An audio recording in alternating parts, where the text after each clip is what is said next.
I was hiking the Cascade Ridge Trail in Washington when the snowstorm hit harder than the forecast had predicted. I checked the weather 3 times before leaving that morning, and everything pointed to light flurries, maybe 2 inches of accumulation by evening. Nothing I couldn't handle. I'd done this trail a dozen times in winter, knew every switchback and false summit, had the route memorized well enough that I could probably hike it blindfolded.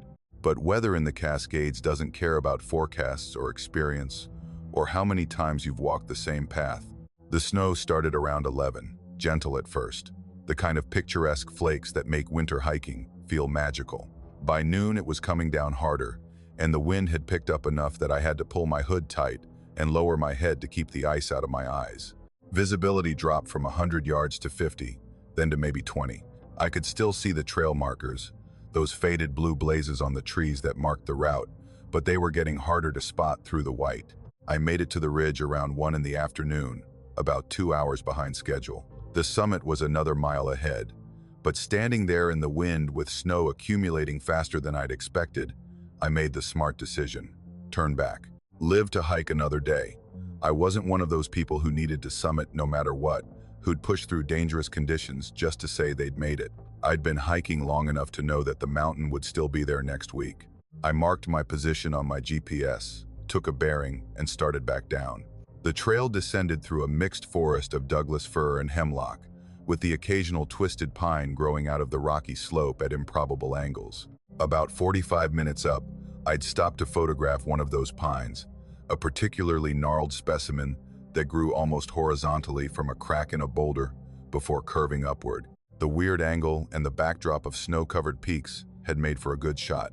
20 minutes into my descent, I passed that tree again. I recognized it immediately: same horizontal growth, same boulder, same distinctive curve where it turned skyward. I stopped, confused, and pulled out my phone to check the photo I'd taken. Same tree, no question, but that didn't make sense. I'd been walking steadily downhill, following my GPS track, maintaining a good pace. I should have been a mile past this tree by now, not coming up on it again from below. I checked my GPS.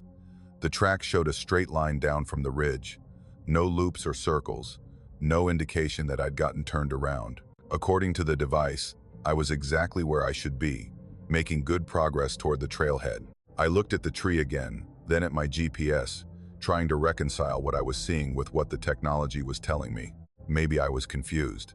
Maybe there were multiple trees that grew that way, and I was just remembering the distinctive one while passing a similar specimen. The Cascades had plenty of wind-twisted pines.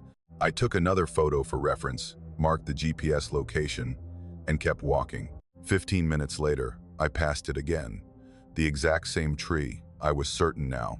Same boulder, same growth pattern, and when I checked the photos on my phone, the angles matched perfectly. But my GPS still showed me descending in a straight line, still indicated I was making progress toward the trailhead.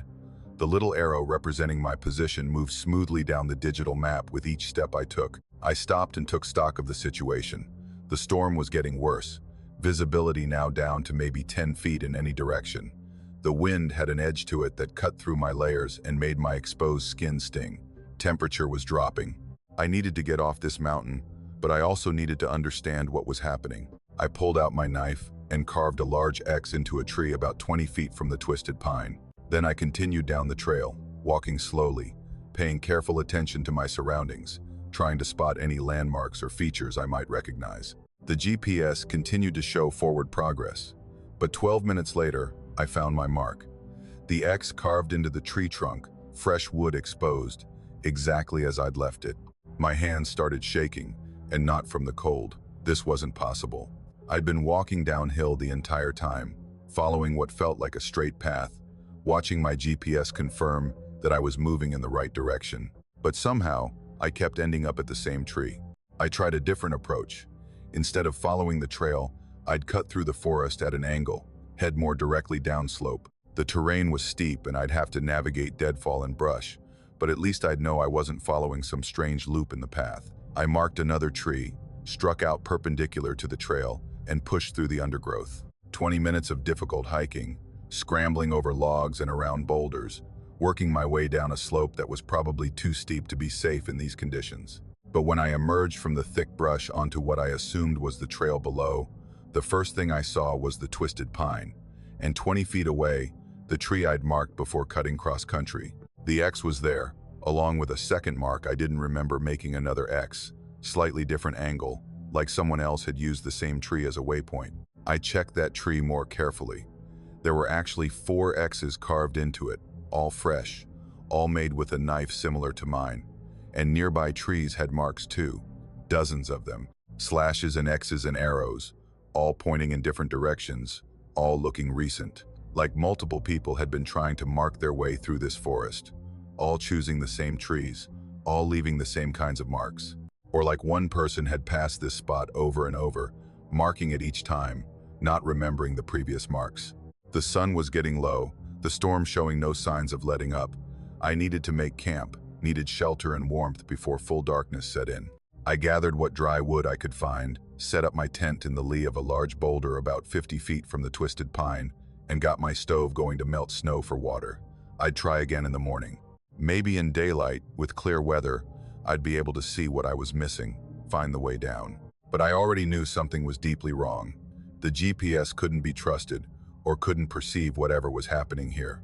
The trail itself seemed to be lying, leading me in circles while insisting I was moving forward. And those marks on the trees, dozens of them, all fresh, all made by people who'd been exactly where I was now.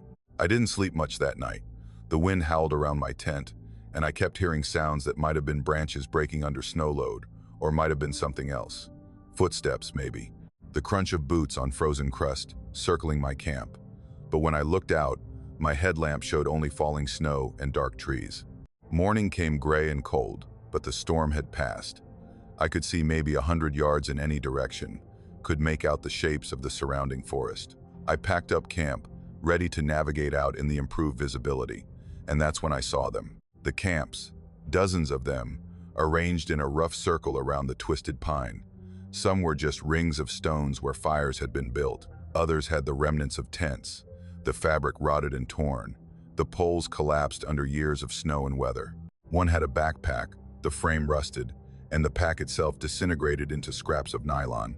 Another had a sleeping bag, frozen solid, the outline of something still inside it. I approached the nearest camp, about 60 feet from the tree. The fire ring had clearly been used multiple times, layers of old ash and charcoal beneath newer burns. Scattered around it were items that told a story I didn't want to read. A water bottle from the 1970s, the design obsolete and the plastic brittle with age. A map, laminated and faded, showing the Cascade Ridge Trail. A journal, its pages stuck together with ice and decay. I moved to the next camp, and the next, circling the twisted pine, counting the sites. 17 that I could clearly identify, and probably more hidden under the deeper snowdrifts. Each one showed signs of habitation, some brief and some extended. Each one suggested someone had camped here, just as I had, and then, what? Had they stayed? Had they died here? Were these the remains of hikers who'd gotten caught in the same loop I was experiencing, who'd never found their way down? I checked the sleeping bag, the one with something still inside. My hands were shaking as I unzipped it, not sure what I'd find. The bag was ancient, the zipper resistant and the fabric crumbling where I touched it. Inside was a skeleton, still dressed in hiking clothes from decades ago, a faded bandana around what remained of the skull. The bones were small, delicate, a woman, maybe, or a young man. They'd zipped themselves into the sleeping bag and never woken up. I stumbled back, my breath coming in rapid gasps. This was real, this was happening. People had gotten trapped here, had died here, and I was about to join them if I didn't figure out how to break the loop. I spent the next 3 hours trying everything I could think of. I followed my GPS in the exact opposite direction it suggested. I walked in straight lines using a compass, ignoring the trail completely.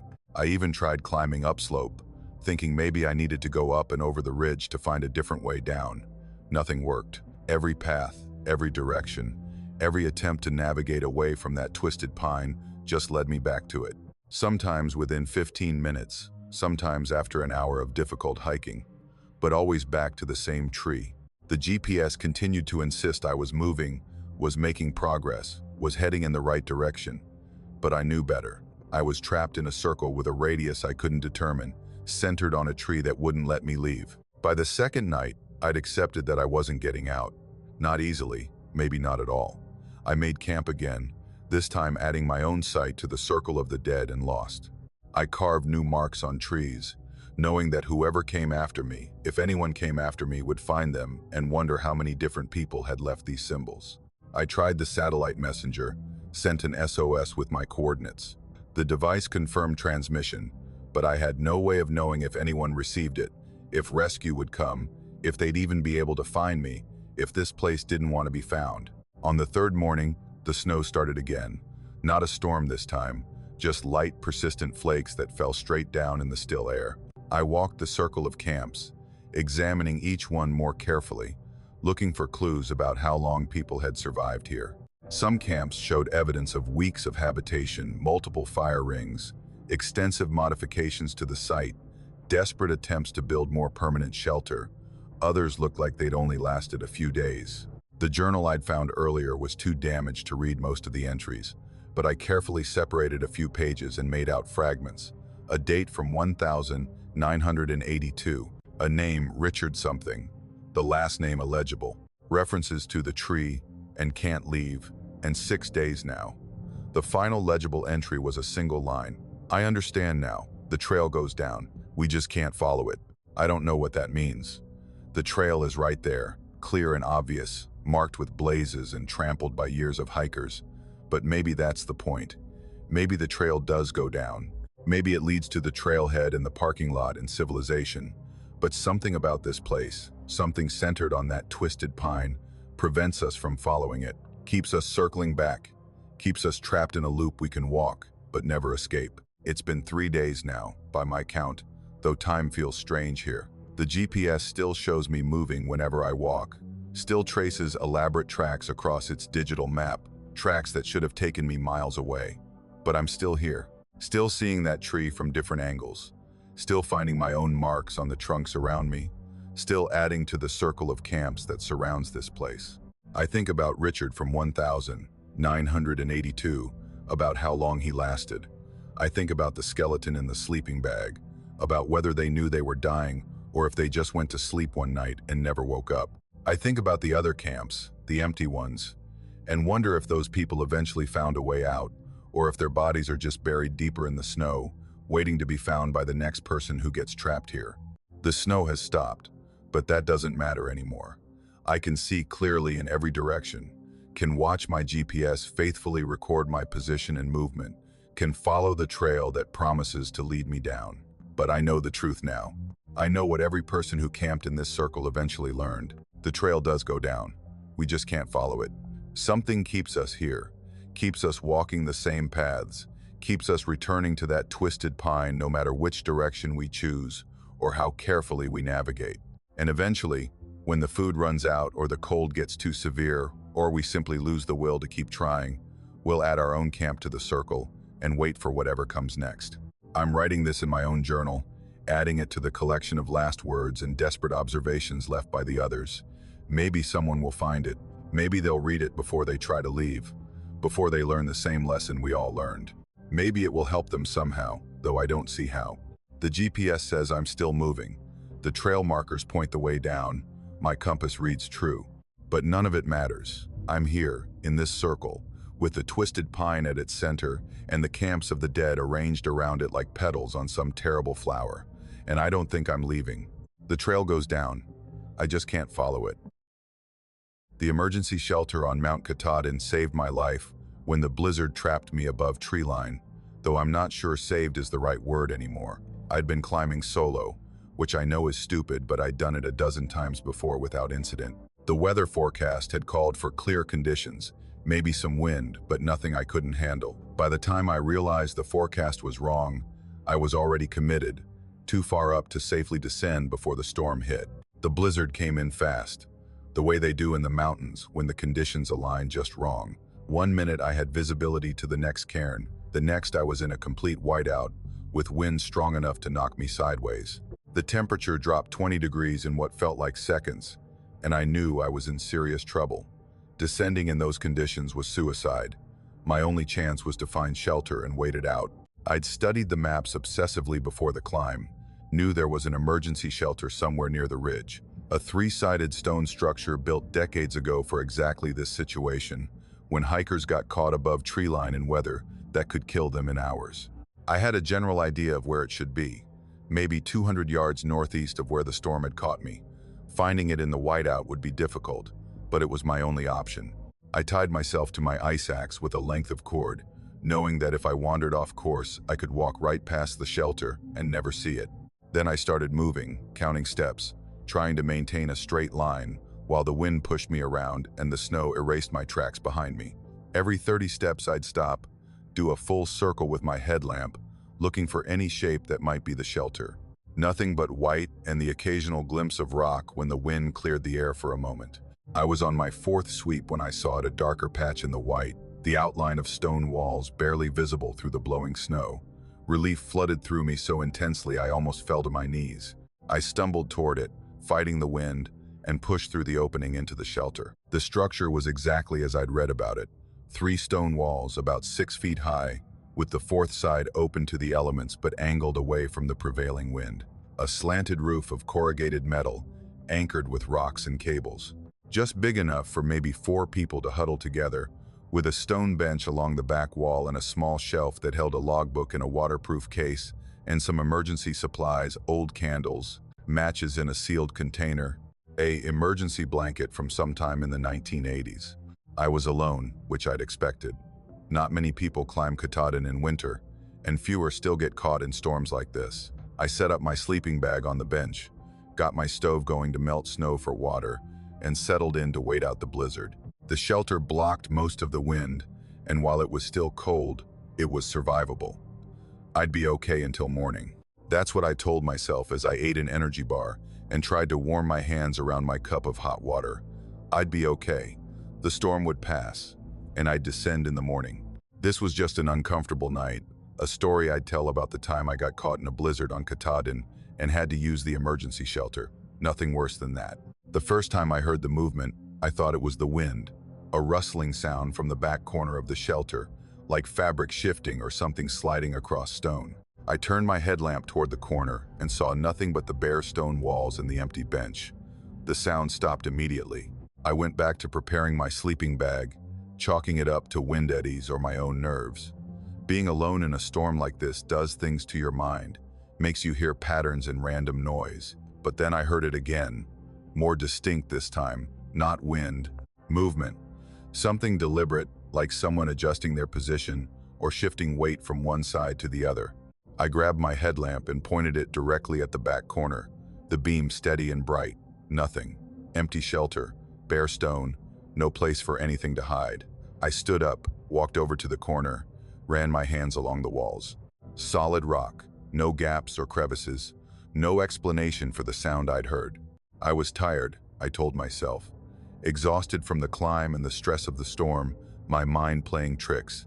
I went back to my sleeping bag, climbed inside fully clothed, and tried to sleep. The wind howled outside, and snow found its way through the open side of the shelter, dusting everything with a fine white powder. But I was out of the worst of it, and that was what mattered. Sleep didn't come easy. Every time I started to drift off, I'd hear that sound again. Rustling, shifting, the unmistakable noise of movement from the back corner. And once, I swear I heard breathing. Slow and regular, like someone sleeping deeply, coming from the exact spot where my headlamp showed nothing but empty space. I gave up trying to sleep around midnight and just sat up in my bag, drinking hot water and waiting for dawn. The sounds continued throughout the night, sometimes loud enough that I jerked my head toward the corner, sometimes so faint I thought I might be imagining them. But they were consistent, patterned, not random. Like 3 or 4 people sharing the shelter with me, adjusting their positions, breathing, existing in a space my eyes couldn't see. When dawn finally came, gray and cold, but with the storm starting to ease, I packed up my gear and prepared to descend. That's when I noticed the logbook. I'd glanced at it when I arrived, noted that it existed, but hadn't actually opened it. Now, with morning light filtering into the shelter, I pulled it from its waterproof case and flipped to the most recent entries. The last entry was dated 2 weeks ago, a day hiker who'd signed in at the summit and noted good weather conditions. But underneath it, in different handwriting, were 3 new entries. all dated from the previous night, all describing the storm in detail, the wind speed, the visibility, the temperature, all signed with names I didn't recognize. Thomas Brennan. Storm came in fast, lucky to find the shelter. Wind must be 60 miles per hour. Staying put until it clears. Sarah Chen. Made it to the shelter with Thomas and David. Conditions deteriorating, we'll wait it out here. David Morrison. Third night in the storm. Running low on food, but we're safe in the shelter. Should be able to descend tomorrow. I stared at those entries, my hands starting to shake. I'd been alone in the shelter all night, completely alone. But 3 people had written in this logbook, describing the same storm I'd experienced, noting details that matched what I'd observed. The handwriting was different for each entry, the pressure and style distinct. These weren't jokes or old entries I'd somehow missed. They were fresh, written recently, the ink still dark against the page.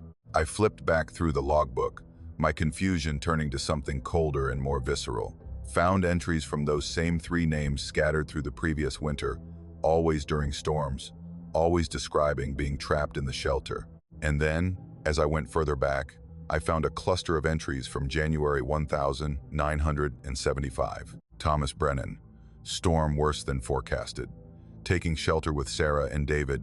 Will attempt descent when visibility improves. Sarah Chen.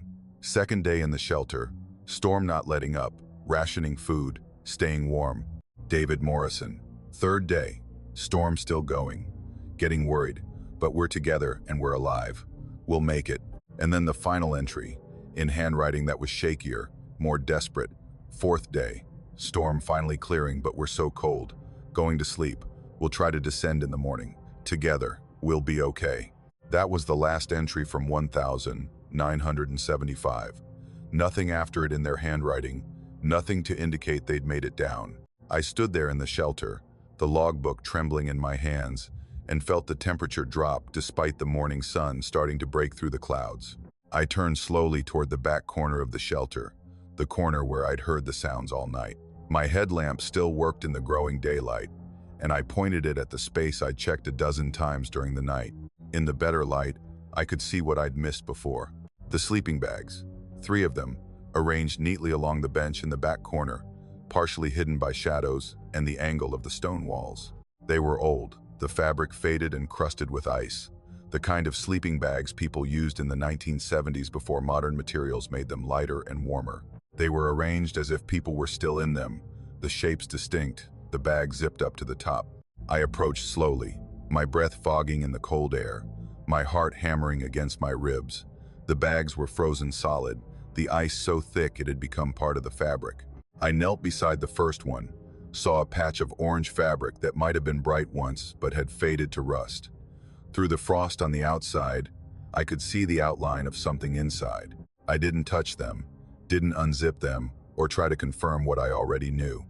3 sleeping bags, 3 hikers, 3 entries in the logbook dated from the night I'd spent in the shelter. Thomas and Sarah and David, who'd taken shelter in a storm in 1975 and never left, who'd gone to sleep together thinking they'd wake up and descend in the morning. The sounds I'd heard all night, the breathing, the rustling, the sense of not being alone.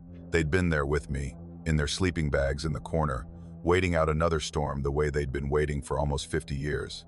I stumbled out of the shelter into the morning light, my gear hastily packed, my hands shaking too badly to zip my jacket properly. The storm had passed, leaving behind clear skies and that particular quality of light that comes after a blizzard. Beautiful, if you could forget what you'd just seen. I made it down the mountain in record time, driven by a fear I couldn't quite name. When I reached the ranger station, I tried to report what I'd found, tried to explain about the sleeping bags and the logbook entries. The ranger listened politely, made some notes, and told me they were aware of the 1975 incident. 3 hikers had died in that shelter, he confirmed.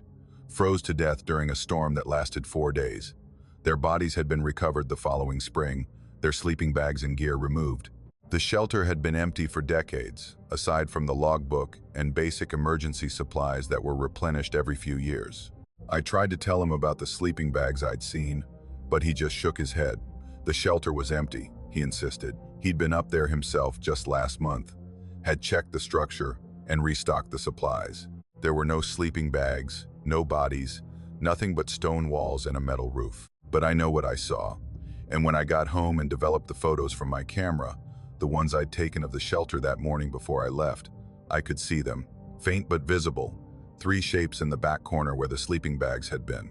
Not clear enough to be definitive, but clear enough that I knew I hadn't imagined it. I looked up the historical records, found the newspaper articles from 1975, Thomas Brennan, 28, Sarah Chen, 26, David Morrison, 31. 3 experienced hikers caught in an unexpected storm, who'd made it to the shelter but hadn't survived the cold. The article quoted a ranger who said they'd been found in their sleeping bags, arranged neatly on the bench, as if they'd just gone to sleep. I think about them sometimes, about what it means to die like that. To go to sleep thinking you'll wake up, thinking the storm will pass, and you'll walk down the mountain and go home. To wait together in that shelter, getting colder and weaker, until sleep becomes something you don't wake from. And I think about the logbook, about the entries that appear every winter during storms, always in the same handwriting, always describing the same experience. Are they aware? Do they know they died in 1975? Or do they think they're still waiting, still surviving, still planning to descend when the weather clears? I haven't been back to Katahdin. I don't think I will, but I know that shelter is still there, still providing refuge to hikers caught in storms. And I know that on the worst nights, when the blizzards come and visibility drops to nothing, you might not be alone in that shelter, even if you can't see anyone there. You might hear rustling from the back corner, might hear breathing, slow and regular, might feel the temperature drop a few degrees more than it should, might sense the presence of others sharing that small stone space with you. And if you're unlucky enough to check the logbook in the morning, you might find new entries in handwriting that doesn't match your own. 3 names, 3 descriptions of the storm, 3 people who will never stop waiting for a morning that already came 50 years ago. The ranger was wrong about one thing. The shelter isn't empty. It hasn't been empty since 1975. Thomas and Sarah and David are still there, still taking shelter, still waiting together for a storm to pass that will never truly end. And every winter, when conditions are right, they're joined by others. By hikers who find the shelter and spend the night, who hear the sounds and feel the presence and wake up to find entries in a logbook that shouldn't exist. I was one of them.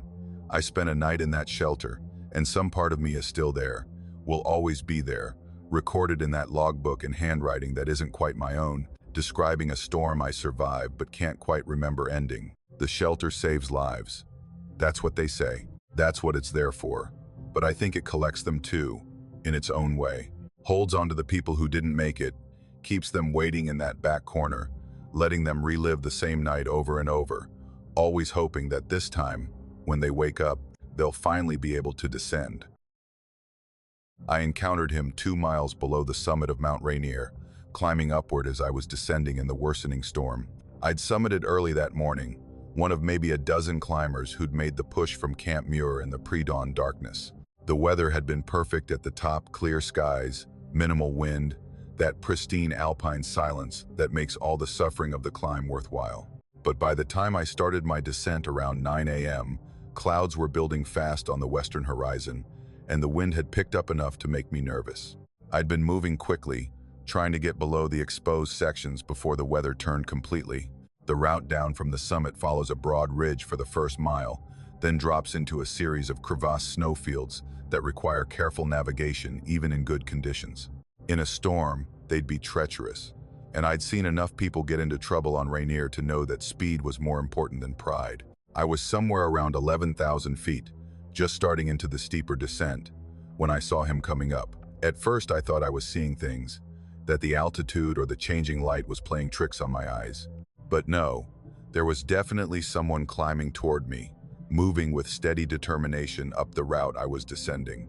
As we got closer, I could make out more details.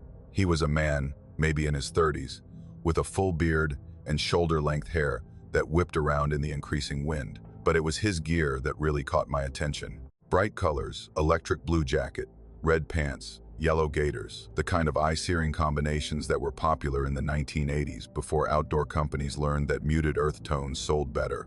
And the materials were all wrong for modern climbing gear. Heavy cotton or wool, I thought, not the synthetic fabrics everyone used now. His pack was external frame, the kind I'd only seen in vintage photos, and his ice axe looked like something from a museum. "Hey," I called out when we were about 20 feet apart. "Storm's coming in fast. You might want to think about turning around." He looked up at me and smiled, this wide, genuine smile that lit up his whole face despite the wind and the cold. "Almost there," he said, his voice carrying clearly even through the gusts. "Just another hour or so to the top." I glanced up at the darkening sky, then back at him. "I don't think you have an hour. This weather's going to get bad quick. I'd head down if I were you." He shook his head, still smiling. "I've come too far to turn back now. The summit's right there. I can feel it." Something about the way he said it made my skin prickle. Not the words themselves, but the certainty in his voice. Like he'd been climbing for so long that the summit had become more than just a destination, it had become the only thing that mattered. "Seriously, man," I tried again. "I just came from up there. The weather's changing fast. You need to descend." But he was already moving past me, his crampons biting into the ice with practiced efficiency. "Thanks for the concern," he called back. "But I'm almost there, just a little further." I watched him climb for maybe 30 seconds, watched him move upward with that same steady rhythm, and felt a deep unease settle into my stomach. The storm was maybe 20 minutes from hitting us hard. He was 2 miles from the summit, which in good conditions might take an hour, but in a blizzard could take 3 or 4, if it was even possible at all. And he was dressed in gear that looked like it belonged in a mountaineering museum, using equipment that had been obsolete for decades. I almost went after him, almost tried one more time to convince him to turn around. But I had my own descent to worry about, and the first snowflakes were already starting to fall. I took one last look at his bright blue jacket, disappearing into the whiteness above me, and continued down. The storm hit 15 minutes later, exactly as I'd feared. Visibility dropped to maybe 10 feet, and the wind picked up to the point where I had to lean into it to make progress. I was grateful for every foot of elevation I lost, every step that took me further from the exposed ridge and closer to the relative safety of Camp Muir. It took me 3 hours to descend what should have been a 90-minute climb, and by the time I reached the camp, I was exhausted and seriously concerned about the climber I'd passed going up. I spent that night at Muir, huddled in the stone shelter, with a dozen other climbers who'd made the same smart decision to wait out the storm. We talked about the conditions, about the climb, about the weather window that had opened just long enough for summit attempts before slamming shut again. Nobody mentioned seeing another climber heading up as they descended. I was the only one who'd encountered him. The next morning, the storm had passed, but the mountain was plastered with new snow. I descended to Paradise with a group, and as soon as I had cell service, I called the ranger station to report what I'd seen. A climber heading up in inadequate gear, refusing to turn around despite obvious danger, who should have been caught in the worst of the storm somewhere near the summit. The ranger I spoke to listened carefully, asked for details about what the climber had been wearing, what route he'd been taking. When I described the bright blue jacket and vintage gear, there was a long pause on the other end of the line. "You're the 4th person this month to report seeing him," the ranger said finally. "Can you come by the station? There's something I want to show you." I drove to the Longmire Ranger Station, still in my climbing clothes, smelling of sweat and sunscreen. The ranger who met me was in his 50s, with the weathered look of someone who'd spent decades in the mountains. He introduced himself as Pete and led me into a back office, where he pulled out a file folder that looked like it had been opened many times. "David Reese," Pete said, sliding a photo across the desk. "Disappeared on Rainier in February 1985. He was attempting a winter summit, got caught in a storm somewhere near the top. We searched for 2 weeks but never found him. The assumption was that he fell into a crevasse or got buried in an avalanche. His body was never recovered." I looked at the photo. It showed a man in his early 30s with a beard and long hair, wearing a bright blue jacket and red pants. The same man I'd passed on the mountain yesterday. The exact same man, down to the smile. "That's him," I said, my voice coming out rougher than I expected. "That's who I saw." Pete nodded, like this was exactly what he'd expected to hear. Every few years, someone reports seeing a climber matching David's description, always during storms, always heading up when everyone else is heading down, always wearing the same gear he had on when he disappeared. I set the photo down, my hands not quite steady. "How is that possible?" "I don't know," Pete said. "I've worked in these mountains for 30 years, and I've learned that there are things up there that don't have rational explanations. Rainier is one of the most glaciated peaks in the lower 48. There are crevasses that go down hundreds of feet, ice caves that form and collapse, whole sections of the mountain that shift and change. If someone falls into the wrong place, they might never be found. And sometimes it seems like the mountain doesn't let go of them entirely. He pulled out a logbook, flipped to marked pages. These are the reports I have on file. First sighting was in 1987, 2 years after David disappeared. Climber named Jim Marshall said he passed someone in vintage gear heading up during a spring storm. Thought it was strange, but didn't make the connection until he saw David's photo in a memorial article. Then nothing for 8 years. Next sighting in 1995, then 2003, then 2011, then twice in 2018, and now 4 times this year, all during storms. All describing the same person, the same gear, the same determined climb toward a summit he never reaches. I thought about the man I'd passed, about his smile and his confidence, about how he'd said he was almost there, just another hour to the top, like he'd been climbing for so long that an hour didn't mean anything anymore. "What do you think is happening?" I asked. Pete was quiet for a moment, looking out the window toward the mountain, its summit hidden in clouds. "I think David Reese is still up there, still trying to reach the top. I think he got caught in that storm in 1985 and never made it down, and some part of him is still climbing, still convinced he's almost there. And when conditions are right, when there's a storm, when the mountain is dangerous, when it most resembles the day he died, he becomes visible again, like an echo of that last climb, playing out over and over." "But I talked to him," I said. "He responded to me. That's not just an echo or a ghost or whatever. That was a person." "Was it?" Pete asked gently. "Think about what he said. Think about how he acted. Did he really respond to you? Or did he just say what he's been saying for 40 years? Almost there. Just a little further. Does he even know you tried to warn him? Or is he so focused on the summit that nothing else registers anymore?" I thought back to the encounter, replayed it in my mind. The way he'd smiled, the certainty in his voice, the way he'd moved past me without really acknowledging what I'd said, like my words were just noise that didn't affect his reality. And I realized Pete was right. David hadn't been responding to me. He'd been responding to some internal monologue, some endless loop of determination and desire that had been running since 1985. "The people who see him," I said. "Does anything happen to them?" "Not that I'm aware of," Pete said. "They report it, we file it, life goes on. But I always wonder if seeing him changes something.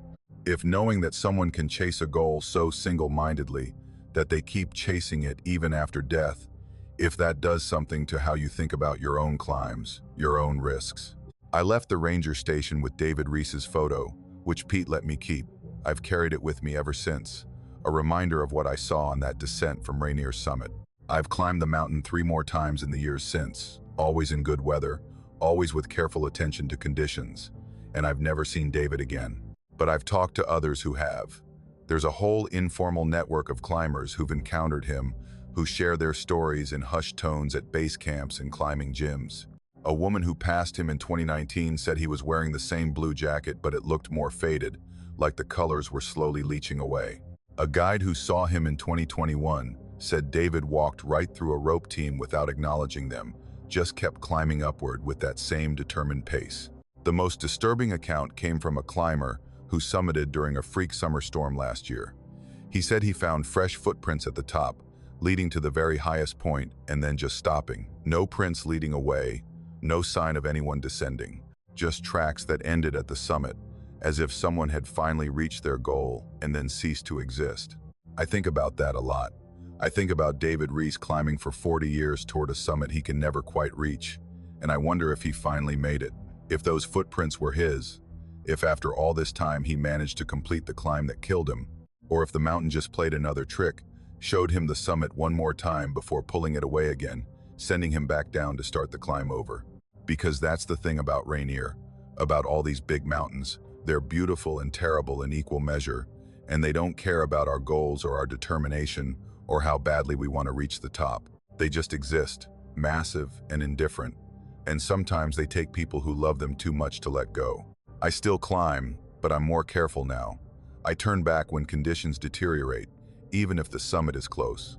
I pay attention to weather forecasts and trust my instincts when something feels wrong. And every time I'm on Rainier during a storm, Every time visibility drops and the wind picks up and I find myself descending through conditions that are just starting to get dangerous, I watch for a figure in a bright blue jacket climbing upward. I haven't seen him again. Maybe I never will. Maybe that one encounter was all I was meant to have. A single glimpse of a man who wanted the summit so badly that he's still trying to reach it 4 decades after he died. But I know he's up there, somewhere in the ice and snow, still climbing, still believing he's almost there. Just another hour to the top. That's what he said. Just another hour, and he'd make it. I wonder if he's still counting hours, still calculating how much further he has to go, or if time has lost all meaning for him. If 40 years feels like an afternoon when you're trapped in an eternal climb, when the only thing that matters is reaching a summit that stays perpetually 1 hour away. Sometimes I dream about him. In these dreams, I'm descending and he's climbing toward me, just like that day in real life. But this time, when I try to warn him about the storm, he stops and looks at me with eyes that are infinitely tired, infinitely sad. And he says, "I know, I've known for a long time, but I can't stop. The summit's right there. I'm almost there, just a little further." And then he keeps climbing, that bright blue jacket disappearing into the white, heading up toward a destination he reached 40 years ago but can never truly arrive at. Still climbing, always climbing, forever almost there. During a backcountry ski trip in the Rockies, I found fresh footprints in the snow that simply ended, and I still can't explain what I saw that day. I'd been skiing alone in the Sawatch Range, about 15 miles from the nearest trailhead, doing a 3-day loop through terrain that sees maybe a dozen people all winter. It was late February, perfect conditions, deep powder, clear skies, and that particular kind of silence you only get in the high country when you're truly alone. I was crossing a broad meadow around noon, following a route I'd plotted from satellite images, when I noticed the tracks. They cut across the meadow from my left, coming from the direction of an old mining camp I'd passed about 2 hours earlier. At first I thought another skier had come through, which would have been surprising but not impossible. But as I got closer, I realized these weren't ski tracks. They were footprints, boot prints, deep and clear in the fresh snow that had fallen the night before. Someone had walked across this meadow recently, within the last few hours based on how crisp the edges were, but that didn't make any sense. Walking through powder this deep would be exhausting, nearly impossible without snowshoes, and I could see from the prints that whoever made them had been post-holing badly, sinking knee-deep with each step. Why would anyone be out here on foot in these conditions? I skied closer to examine the tracks more carefully. The prints were large, maybe size 11 or 12, made by heavy boots with aggressive tread. They were spaced far apart, suggesting someone tall or taking long strides. And they were deep, the kind of depth you'd get from someone carrying a heavy pack or someone who weighed well over 200 pounds. But what really caught my attention was where they ended. The tracks crossed the meadow for maybe 100 yards, coming from the tree line on the western side. I could see exactly where they'd emerged from the forest, could trace their path across the open snow. But about 30 feet in front of where I'd stopped, the prints just stopped. Not at a tree or a rock outcrop or any kind of shelter. They stopped mid-stride in the middle of the open meadow, one print slightly ahead of the other, like the person had been in the middle of taking a step, and there was nothing after them. No indication they'd turned around, no sign they'd jumped or fallen or been picked up by something. The tracks just ended. I skied around the final print in a wide circle, looking for any continuation I might have missed. Nothing. The snow beyond was pristine, unmarked except for the wind patterns and the tracks of some small animal, a fox or a marten, judging by the size. Whoever had made these prints had walked out into this meadow and vanished mid-step. I pulled out my phone and took photos, knowing nobody would believe this without evidence.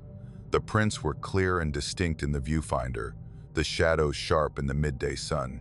I took shots from multiple angles, made sure to get the final print and the empty snow beyond it. Then I decided to follow the tracks backward to see where they'd come from. The route they took made no sense for anyone trying to travel efficiently. Instead of following the natural contours of the land or sticking to the easier terrain, the prints went straight over obstacles. They climbed over a massive deadfall that I had to ski around, the boot impressions visible on the top of the fallen log where someone had scrambled over rather than walk around. They pushed through a thick stand of willows that I could barely ski through, the broken branches showing where someone had forced their way straight through the middle rather than finding a gap. It was the route of someone who either didn't know the terrain or didn't care about the difficulty, someone walking with single-minded determination toward a specific goal, regardless of what stood in the way. And the prints were getting older. As I followed them backward, the edges less crisp, filled in slightly with wind-blown snow, suggesting they'd been made earlier in the morning or maybe the night before. After about 45 minutes of following the tracks backward, I reached the tree line where they'd emerged into the meadow. The prints led through the forest, still taking that same straight-line route through difficult terrain until I saw buildings ahead through the trees. The old mining camp I'd passed earlier, a collection of collapsed structures slowly being reclaimed by the forest. The camp was from the 1880s or 1890s, one of hundreds of failed mining operations that dotted these mountains. Most of the buildings had collapsed completely, just piles of weathered timber and rusted metal. But a few structures still stood, or at least portions of them did. The prints I was following led directly to one of these, a small building that might have been a bunkhouse or equipment shed, its walls leaning at precarious angles and its roof mostly caved in. The footprints emerged from the doorway of this building, or what remained of the doorway. The opening was partially blocked by fallen timber, but there was enough space for someone to have squeezed through. The prints showed where someone had done exactly that, had pushed through the narrow gap, and then started walking with that same determined stride toward the meadow. I stopped at the entrance, suddenly reluctant to go inside. Something felt wrong about this whole situation, the impossible ending of the tracks, the strange route they'd taken, the fact that they led from a building that looked like it hadn't been entered in decades. But I'd come this far, and I needed to know what had made these prints. I removed my skis, leaned them against the outside wall, and squeezed through the gap in the doorway. The interior was dark, the few windows either blocked by debris or so crusted with dirt and ice that they let in almost no light. I pulled out my headlamp and swept the beam around the space. The building was a single room, maybe 12 feet by 15 feet, filled with the debris of collapse and abandonment. Broken furniture, rusted tools, pieces of the roof that had fallen in. Everything was covered in a thick layer of dust and frost, undisturbed for what looked like decades, except for the footprints. The same boot prints I'd been following, clearly visible in the dust on the floor, leading from the back corner of the room to the door. I followed the prints with my light, traced them across the floor to where they originated, and that's where I found him. He was sitting upright against the back wall, or what remained of him was. The body was mummified by the cold and the dry air, the skin dark and leathery, the features sunken but still recognizable as human. He was dressed in old work clothes, heavy canvas pants, a wool shirt, thick boots that matched the prints I'd followed. His hands were in his lap, and his head was tilted slightly to one side, like he'd just dozed off and never woken up. The frost covered everything, including the body. It coated his clothes, his hair, his face, making him look like he'd been dipped in white powder. And the dust was thick on him and around him, the kind of accumulation that takes decades, not days or weeks. He'd been sitting in this position for a very, very long time. I approached slowly, my headlamp beam steady on the figure, trying to understand what I was seeing. The body looked like it had been here for 50 years or more, but the footprints leading from his position to the door were fresh, made within the last 12 hours. That wasn't possible. Dead men don't walk. Bodies don't get up and leave prints in new snow 60 years after they've died. With shaking hands, I checked the body for identification. There was a wallet in the front pocket of his pants, frozen stiff but still intact. Inside, I found a driver's license, faded but legible. Robert James Carver. Date of birth, the 15th of March, 1935. The license had been issued in 1961. I took photos of everything: the body, the wallet, the ID, the footprints in the dust leading from where he sat. I made sure to get clear shots showing the boot treads on the corpse's feet and how they matched the prints on the floor. Then I carefully backed out of the building, my mind reeling. I skied back to the meadow, needed to confirm what I'd seen. The footprints were still there, still ending mid-stride in the middle of the open snow. I took more photos, made sure to capture the impossible termination of the tracks. Then I pulled out my satellite communicator and sent a message to the county sheriff's office, reporting what I'd found. It took them 3 days to get a team up to the site. I led them to the mining camp, showed them the building and the body. They documented everything, took their own photos, and eventually recovered the remains. The county coroner determined that Robert James Carver had died sometime in the winter of 1962, likely from exposure or hypothermia. He'd been a miner working a claim about a mile from where I'd found him. According to records, he'd been reported missing in February 1962 after failing to show up in town for supplies. Search parties had looked for him but never found his body. I showed them my photos of the footprints, explained how I'd followed them from the meadow back to the building where Carver's body was sitting. The sheriff looked at the images on my phone, then looked at me with an expression I couldn't quite read. "You're saying these prints were fresh when you found them?" he asked. "Made within the last few hours," I confirmed. "The snow fell the night before. These prints were on top of that fresh snow." He was quiet for a long moment, looking at the photos, then at the building where they'd found Carver. "The body's been there for over 60 years, he said finally. "Medical examiner is certain of that. So these prints, they can't be from the same person." "Look at the treads," I said, zooming in on one of my photos. "Look at the boot print in the dust inside the building, and look at the boots on the body. They match. Same make, same wear pattern, same everything. And the stride length, the depth, it all matches. Someone wearing Robert Carver's boots walked out of that building the night before I found the body." The sheriff handed my phone back. "I'm going to include your photos in the report," he said, "but I don't know what to make of this. There's got to be a rational explanation." But we both knew there wasn't. I'd followed fresh footprints through new snow, prints that led backward to a building containing a body that had been dead for 60 years. The boots on that body matched the prints perfectly, and the prints ended in the middle of an open meadow, mid-stride, like whoever made them had simply ceased to exist. I finished my ski trip, but my heart wasn't in it anymore. I kept thinking about Robert Carver, about what might have happened to him in February 1962. Had he been trying to reach town when the storm caught him?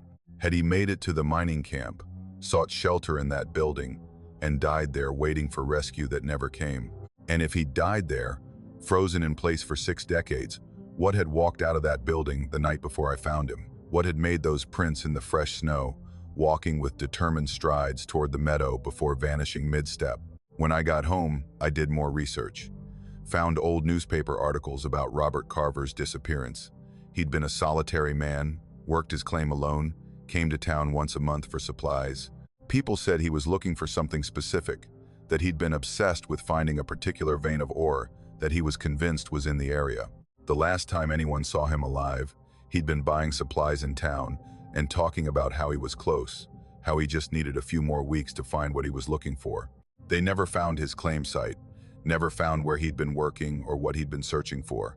When he failed to show up in March, people assumed he'd either found what he was looking for and moved on, or he'd died in the backcountry and the spring snowmelt would reveal his body. But spring came and went, and no body appeared. The mining camp was searched, but not thoroughly. It was already abandoned, considered unlikely as a place he'd have gone. So Robert Carver had sat in that building for 62 years, undiscovered, his claim lost. His search ended in the worst possible way. Frozen in place, mummified by the cold, waiting for someone to find him. But why had he walked out the night before I arrived? Where had he been going? And why did the footprints end in the middle of that meadow?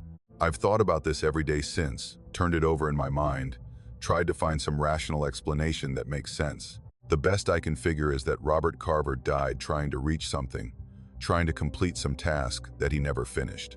And maybe, every so often, something about the conditions is right, the temperature, the snow depth, the phase of the moon, whatever it is that lets the dead interact with the living world, and he tries again. He gets up from where he died, walks out into the snow, heads toward whatever goal drove him in life. And then, mid-stride, the moment passes and he returns to being what he is, a man who died in 1960, frozen in a collapsed building, still waiting to reach a destination he'll never arrive at. I still have those photos on my phone. Fresh boot prints in new snow, leading from a building to nowhere. Clear and detailed, impossible to fake, impossible to explain. The sheriff's department kept copies for their files, but I don't think they'll ever be made public. Too many questions they can't answer, too much that doesn't fit into a rational framework. Sometimes I think about going back, checking that meadow in late February when the conditions might be similar to that day. I wonder if I'd find fresh prints again, If I'd see them emerge from the tree line and march across the snow with that same determined stride before ending mid-step in the middle of nowhere. But I haven't gone back. I'm not sure I want to know if it happens every year or every few years, or if what I saw was a once-in-a-lifetime occurrence. Because if Robert Carver is still trying to complete whatever journey he started in 1962, still walking out of that building and heading towards some goal that only he knows, then that's sadder than any ghost story I've ever heard. To be trapped in death the same way you were in life, forever reaching for something just out of grasp, forever ending mid-stride before you arrive, that's not haunting. That's tragedy. And I don't think I could witness that again and walk away unchanged. The photos sit in a folder on my phone labeled Unexplained. I've never shared them publicly, never posted them online or shown them to anyone except the authorities who needed to see them. But I look at them sometimes, late at night, when I can't sleep. I look at those clear, fresh prints ending in pristine snow, and I think about Robert Carver taking that last step toward whatever he was searching for, and I hope that someday, somehow, he finally reaches it. On the third day of a winter traverse in the White Mountains, I started hearing my name being called through the storm, and that's when I knew something was fundamentally wrong with the mountain we were on. Sarah and I had been hiking for 3 days, doing a loop through the Presidential Range that should have taken us back to our car by late afternoon. The weather had been marginal but manageable cold, with intermittent snow and wind that made conversation difficult but didn't require us to turn back. We'd started early that morning from our campsite near Lakes of the Clouds, heading north along the ridge toward Madison Hut. The plan was to descend from there and loop back to the trailhead. But by mid-morning, the weather had deteriorated faster than the forecast predicted. Visibility dropped to maybe 20 feet, and the wind picked up to the point where we had to lean into it to make forward progress. Sarah was leading, about 50 feet ahead of me, her red jacket visible as a dim blur through the blowing snow. We were moving slowly, carefully, both of us aware that in these conditions a wrong turn could send us over a ledge or into one of the ravines that cut deep into the mountain's flanks. I was watching her jacket, using it as a navigation point, when I heard my name. David. The voice was clear despite the wind, coming from somewhere ahead. Sarah's voice, unmistakably. David, wait up. I stopped, confused. I could see Sarah ahead of me, still walking at the same steady pace. She hadn't stopped, hadn't turned around, hadn't made any indication she'd called out. I pushed forward, closing the gap between us, and when I reached her, I grabbed her shoulder. What? She asked, pulling down her face mask so I could hear her better. You called me, I said. You told me to wait up. She shook her head, her expression puzzled. I didn't say anything. I've been focused on staying on the trail. I looked at her face, trying to judge if she was joking or if she'd called out and just forgotten. But she looked genuinely confused, and Sarah wasn't the type to mess around in conditions like these. I heard you, I insisted, clear as day. You said my name and told me to wait up. It wasn't me, she said. Maybe the wind? Sound can do weird things up here. I wanted to believe that, but the voice had been too clear, too distinct. It had been Sarah's voice, with her inflection and her way of pronouncing my name with a slight emphasis on the first syllable. But she said she hadn't called out, and I had no reason to doubt her. We kept moving, staying closer together now. The storm was getting worse, and we were both thinking the same thing, without saying it out loud. We might need to make camp early, wait this out, rather than push through. The ridge was too exposed, the conditions too severe. About an hour later, it happened again. Sarah's voice, coming from somewhere to my left, off the trail. David, over here, I found something. I stopped and turned toward the voice, saw nothing but white and the vague shapes of rocks. Then I looked ahead and saw Sarah still walking, her back to me, clearly not the source of the call. I hurried to catch up to her again. Did you hear that? I asked when I reached her. Hear what? You called me, said you found something. It came from over there. I pointed to where I'd heard the voice. Sarah's face went pale, and I could see fear in her eyes for the first time since we'd started this trip. David, I didn't say anything, and I heard something too, just now. I heard you calling from behind us, saying to slow down. But you were right there where I could see you. We stood there on the exposed ridge, the wind howling around us, and felt the first real tendrils of panic setting in.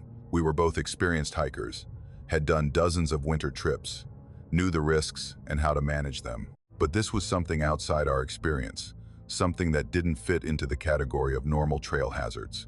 "We need to get off this ridge," Sarah said. "Find shelter, make camp, figure this out." I agreed, and we started moving again. Faster now, despite the poor visibility. We needed to get to tree line, get some protection from the wind, establish a safe position before nightfall. The voices continued as we walked. Sometimes Sarah's voice calling to me from directions she wasn't standing.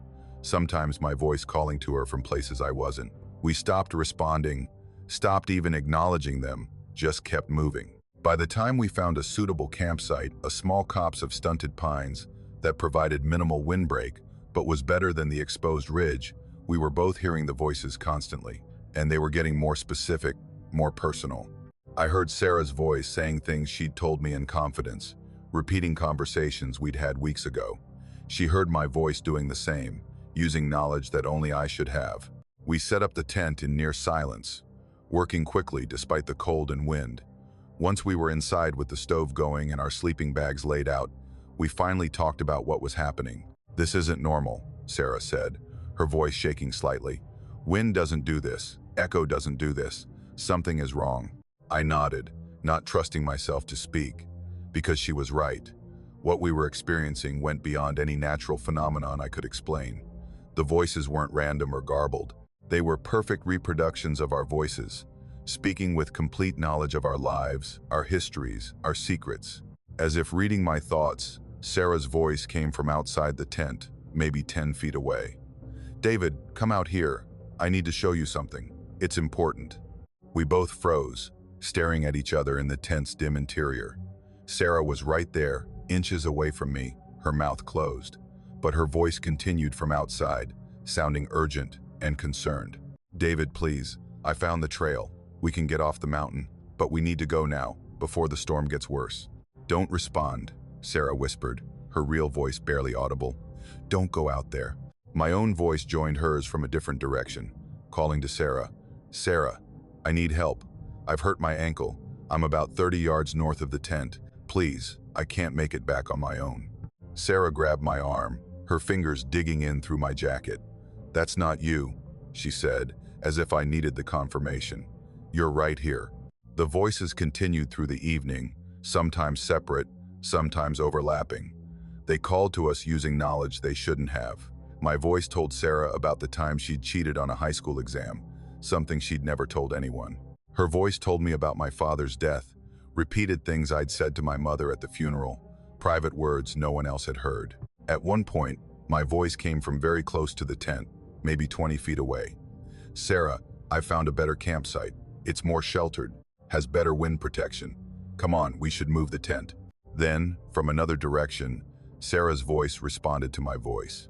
They were having a conversation out there in the storm, two versions of us talking to each other about moving camp, discussing the route, making plans. The conversation sounded completely natural, exactly how we would talk to each other, but we were both in the tent, listening in horror to ourselves, making decisions we weren't making.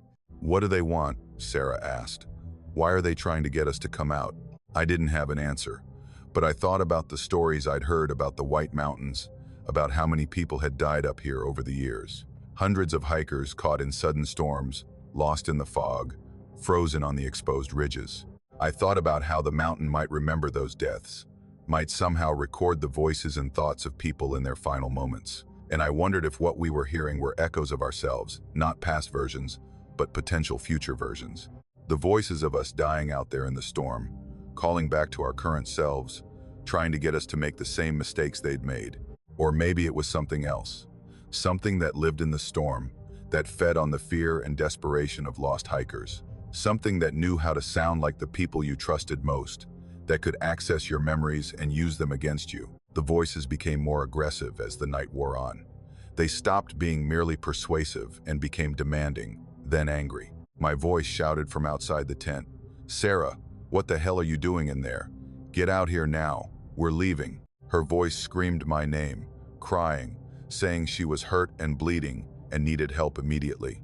We held onto each other in the tent, our headlamps off to save batteries, listening to ourselves out there in the darkness. Sometimes the voices would come from very close, so close I was convinced someone was about to unzip the tent.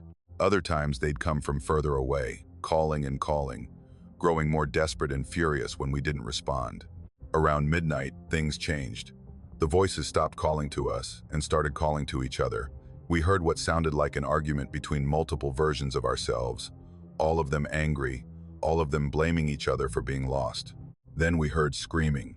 My voice screaming in pain or fear, cut off suddenly. Sarah's voice calling for help, then fading into the distance. Other voices too, some that sounded like us, some that sounded almost like us but wrong somehow, the tone or cadence slightly off. Sarah was crying silently, her face pressed against my shoulder. I held her and stared at the tent wall, watching the fabric ripple in the wind, half expecting to see shadows or shapes forming in the material. But there was nothing visual, just the voices, endless variations of our voices creating a chorus of confusion and terror. Sometime deep in the night, I heard my own voice right outside the tent, speaking in a tone I'd never heard myself use before. Low and hollow and completely devoid of emotion. You can't stay in there forever. The storm won't end. The cold will get you. You'll have to come out eventually. And when you do, we'll be waiting. We've always been waiting. I must have dozed off eventually, despite everything, because I woke to silence and gray dawn light filtering through the tent. The wind had died down, and I couldn't hear the voices anymore. Sarah was awake too, her eyes red from crying, or lack of sleep, or both. "Is it over?" she whispered. I unzipped the tent slowly, half expecting to see something terrible outside. But there was just snow and trees and the aftermath of the storm. The sky was clearing to the east, promising better weather. We could descend, get off this mountain, get to safety. That's when I saw the footprints. Dozens of them, maybe hundreds, circling our tent in complex patterns. Some were close, within a few feet of where we'd slept. Others were further out, forming rings around rings. And they all matched our boots, exactly Sarah's Las Sportivas and my Salomons. The tread patterns unmistakable. I called Sarah out of the tent, and we stood there in the morning light, looking at the impossible tracks. Some were deep and clear, like they'd been made recently. Others were partially filled with fresh snow, suggesting they'd been made at different times through the night. But they all led nowhere useful, just circles and spirals and random paths that converged on our tent from every direction. We followed some of them, trying to understand. A set of my prints led about 40 yards north, then stopped at the base of a tree. There was no indication I'd turned around. The tracks just ended. Sarah's prints did something similar to the south, marching straight through a thick stand of brush before ending mid-stride in an open area. "We need to leave," Sarah said. "Right now, pack everything and get down this mountain." I agreed completely. We broke camp in record time, barely speaking, both of us desperate to get to lower elevations, to get out of whatever had happened to us. The descent was uneventful, the weather holding clear, the trail easy to follow in the morning light. We didn't talk about what we'd experienced. We just moved as fast as we safely could, putting distance between ourselves and that campsite. When we finally reached the trailhead parking lot, our car was the only vehicle there. We threw our packs in the trunk and climbed inside, and I'd never been so grateful for the mundane normalcy of a car interior. Sarah started the engine, turned the heat on high, and we sat there for a long moment, not moving. "Did that really happen?" she asked finally. I pulled out my phone, showed her the photos I'd taken of the footprints around our tent. Clear images, well lit, impossible to dismiss. "Yeah," I said. "It happened." We drove back to civilization in silence, both of us processing what we'd experienced. Later, when we had distance and safety and the courage to discuss it, we tried to find rational explanations. Maybe we'd both been slightly hypothermic, experiencing auditory hallucinations. Maybe there had been other hikers out there, playing some kind of sick joke. Maybe the wind and our own exhaustion had created the voices from nothing. But we couldn't explain the footprints. We couldn't explain how the voices had known things only we should know, had accessed memories and conversations that no one else could have heard.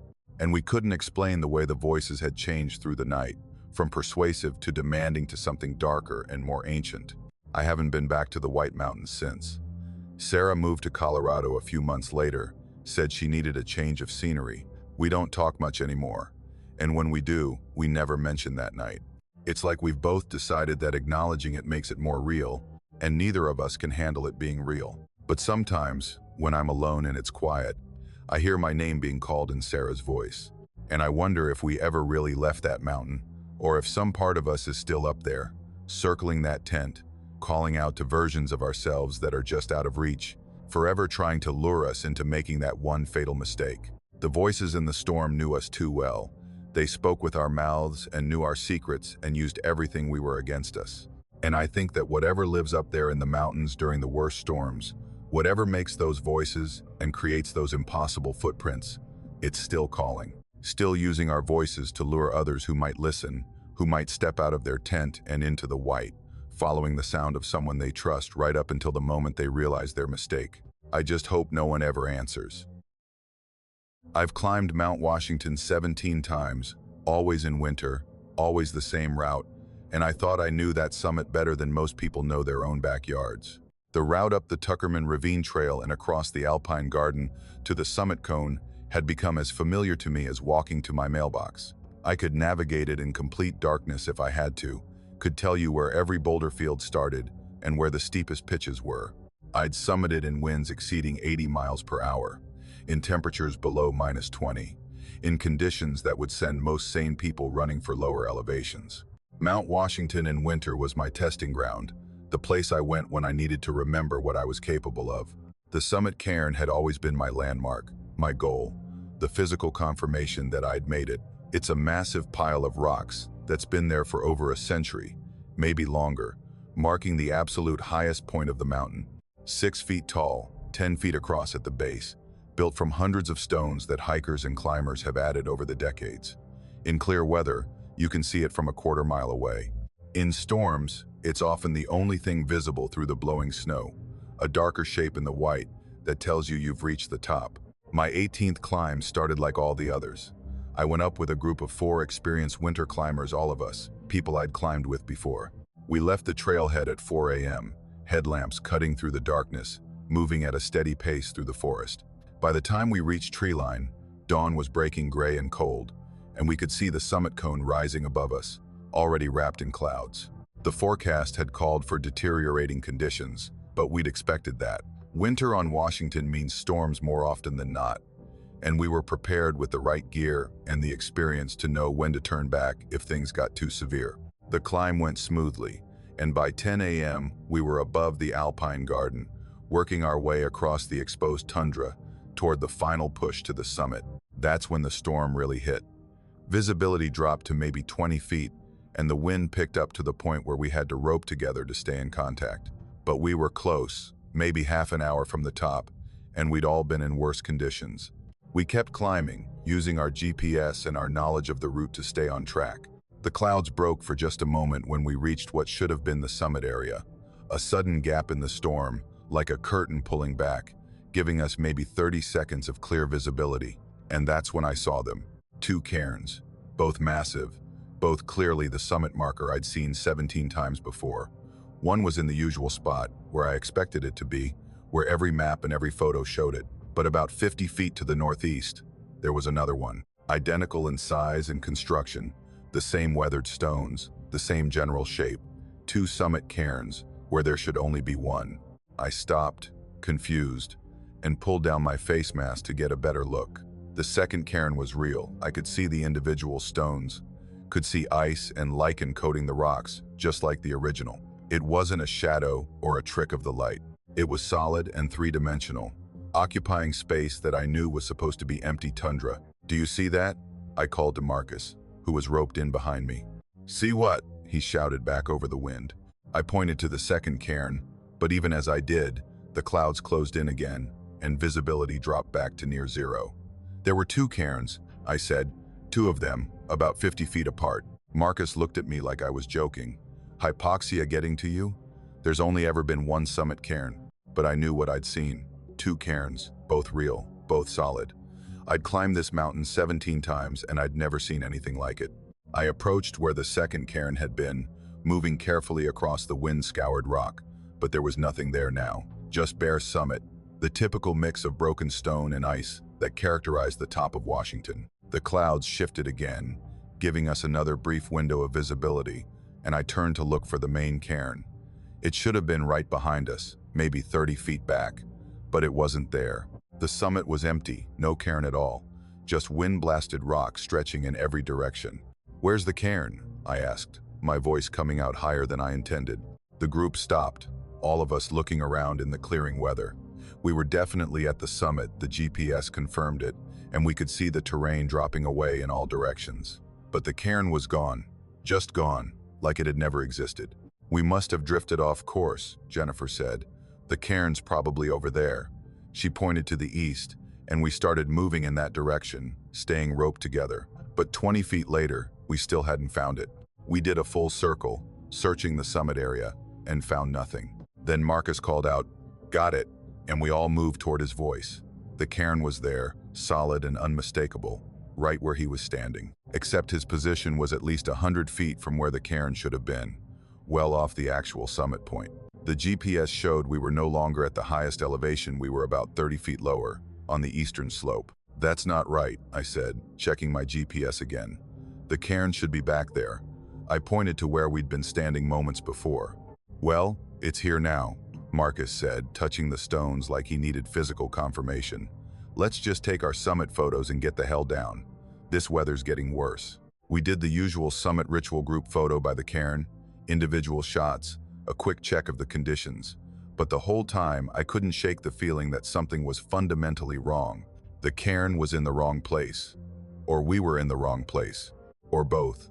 The spatial relationship between the highest point of the mountain and its marker had somehow shifted, and that shouldn't be possible. The descent was uneventful, and by the time we got back to the trailhead, I'd almost convinced myself that I'd been confused, that the storm and the visibility had disoriented me.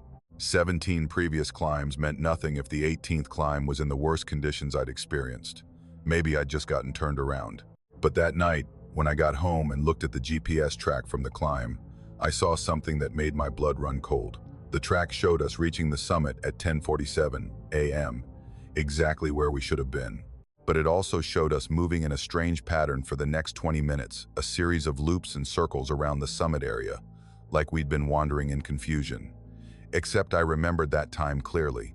We'd been doing a methodical search for the cairn, moving in a deliberate expanding circle. But the GPS track showed something different, showed us moving in ways that made no geometric sense, doubling back on ourselves, covering the same ground multiple times. And there were gaps in the track. Brief moments where the GPS showed no position at all, just blank spaces where we should have been but apparently weren't. I called the Mount Washington Observatory the next day, asked to speak to someone who'd spent time on the summit in winter. I got connected to a meteorologist named Tom who'd been working at the observatory for 15 years. "I have a weird question," I said.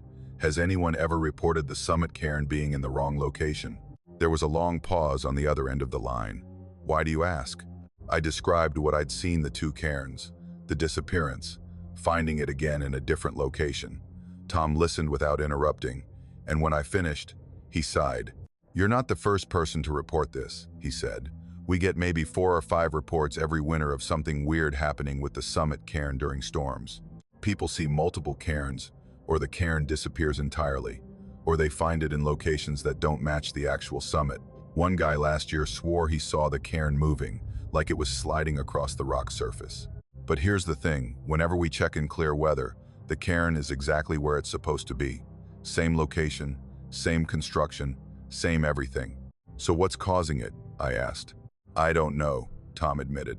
"The official explanation is that the extreme weather conditions cause disorientation. The wind, the cold, the altitude, the visibility, it all combines to mess with people's perception and memory. The cairn's always in the same place, but people think they're seeing it move because they're getting turned around." "That's the official explanation," I said. "What's the unofficial one?" Tom was quiet for a moment. "Off the record, there's something weird about the summit during winter storms. The weather up here is the worst in the world. We've recorded wind speeds over 200 miles per hour, temperatures that would kill an unprotected person in minutes, conditions that shouldn't exist outside of Antarctica or high-altitude mountains. And when those conditions combine in certain ways, when the wind and the cold and the pressure all align just right, reality gets flexible up there. Space doesn't work the way it should. Landmarks drift. Distances change. The summit becomes unstable." "That's not scientific," I said. "No, it's not," Tom agreed. but I've been up here long enough to know that science doesn't explain everything that happens on this mountain. The summit cairn has been in the same location for over 100 years. We have photographs dating back to the 1870s showing it in the exact same spot. But during the worst winter storms, it's like the mountain forgets where things are supposed to be. Like the normal rules about fixed objects and stable geography just stop applying. I thought about what he was saying, about the implications. Are there other things that move, besides the cairn? Sometimes the buildings, Tom said quietly. The observatory, the Sherman Adams building, the old tip-top house.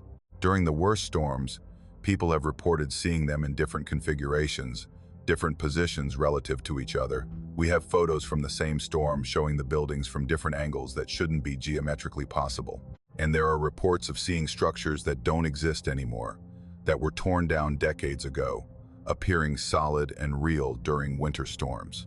What about people? I asked, thinking about my GPS track, about those blank spaces where we'd apparently cease to exist for brief moments. Yeah, Tom said. Sometimes people too. Hikers who report being on the summit during a storm and suddenly finding themselves a quarter-mile away with no memory of traveling that distance. Climbers who see other groups on the summit that vanish when the visibility clears. We had a case 5 years ago where a guided group of 6 summited, took photos together by the cairn, and when they got down and looked at the pictures, there were only 5 people in the frame. The 6th person, who remembered being there, who remembered posing for the photo, just wasn't in the image, like they'd been edited out, or like they'd been somewhere else, somewhere adjacent to the summit but not quite on it. I felt a chill that had nothing to do with the memory of the cold. So what do we do? How do we navigate that? Carefully, Tom said. Don't trust the landmarks during storms. Trust your instruments, your GPS, your altimeter. Get to the summit, take your photos, and get down as fast as you can. Don't linger. Don't try to make sense of things that seem wrong. The mountain is doing something up there during the worst weather, something we don't understand, and the less time you spend in it, the better. I've thought about that conversation every day since. I've looked at my summit photos from that last climb, and they show the cairn right where it should be, solid and unmovable. But I remember seeing 2 cairns. I remember watching the summit empty itself of any marker at all. I remember finding the cairn 100 feet from where it should have been. And I've looked at the photos from my previous 17 climbs, all the summit shots I took over the years. In every single one, the cairn is in the exact same position, the same stones, the same configuration. Except when I look very closely, when I zoom in on the details, I can see small differences. A stone that's at the top in one photo is 3 layers down in another. A particular boulder that's on the north side in a 2015 photo is on the south side in a 2018 photo. Like the cairn is constantly being rebuilt, reorganized, shifted, or like there are multiple cairns, multiple versions of the same landmark, and we're just seeing whichever one happens to be visible in that moment, in that particular configuration of weather and time and space. I haven't been back to Mount Washington since that climb. I still have my gear, still follow the weather reports for the summit, still feel the pull of that mountain. But I can't bring myself to go back. Because if the summit is unstable, if the landmarks can drift and multiply and disappear, then what else is unstable up there? If a massive pile of stones that's been in the same place for over a century can suddenly be in 2 places at once, or no places at all, then what does that mean for the mountain itself? I think about the hikers who've died on Washington over the years, the ones whose bodies were never recovered. I think about the search parties who looked for them, who covered every inch of the summit area and found nothing. And I wonder if maybe those missing people aren't lost in the traditional sense. Maybe they're still up there, on a version of the summit that only exists during certain storms, on a Mount Washington that's adjacent to the one we know but not quite the same. Walking around a cairn that marks the highest point of a mountain that's both there and not there, that exists in multiple places simultaneously. The cairn moves. That's what Tom didn't quite say, but what I heard anyway. It moves, or there are multiple versions of it, or the summit itself shifts and takes the cairn with it. And if you're up there during one of those shifts, if you're standing on the summit when the mountain decides to reorganize its geography, you might end up somewhere else. Somewhere that looks like Mount Washington, that has all the same features and landmarks, but that's fundamentally different in ways you can't quite articulate.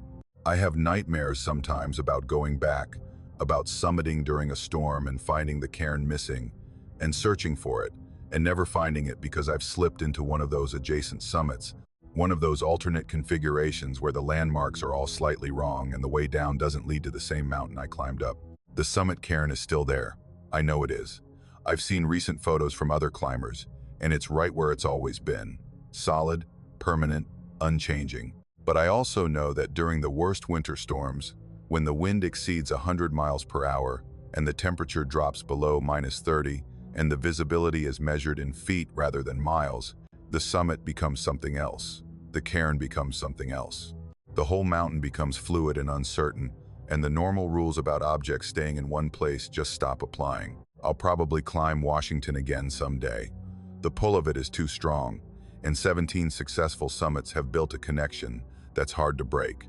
But when I do, I'll climb in summer, in clear weather, when the landmarks are fixed and reliable.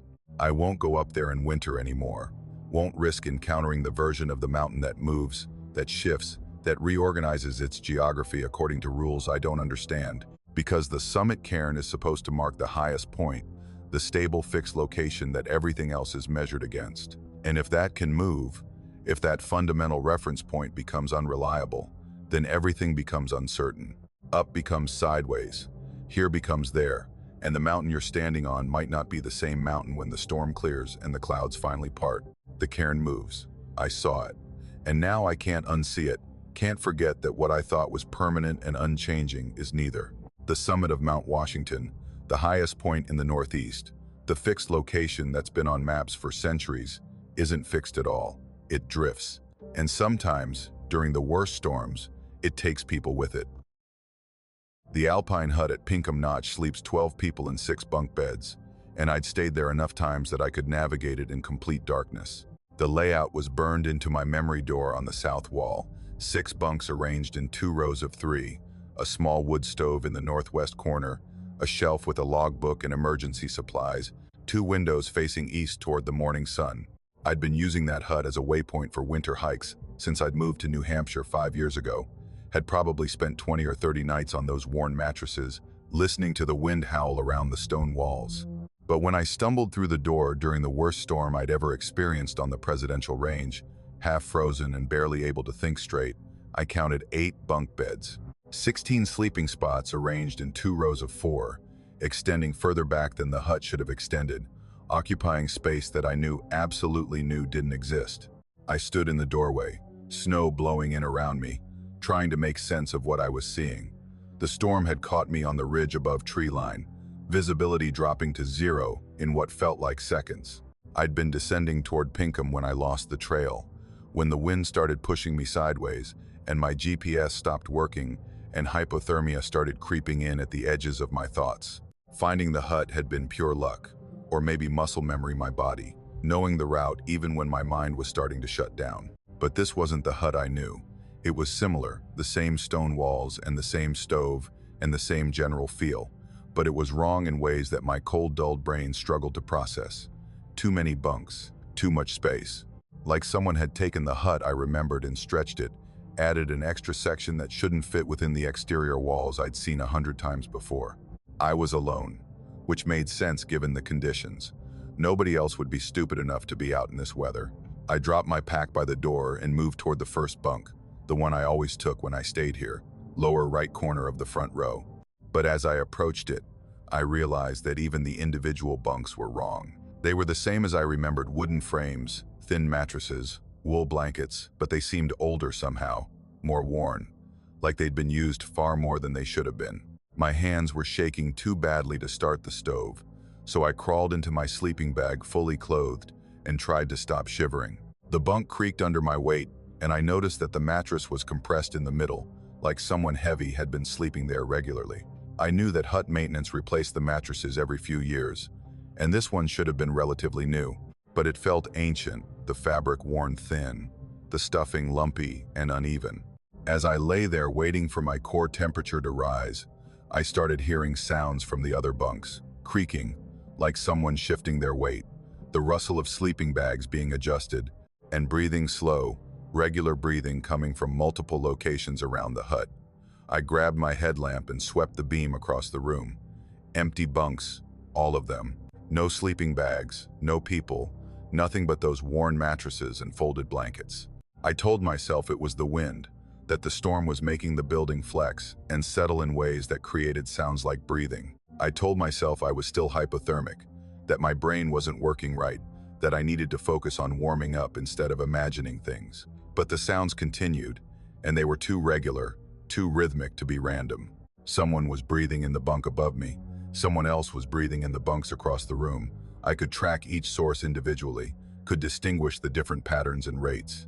I turned my headlamp off to save the battery and lay in the darkness, listening to the storm outside and the breathing inside.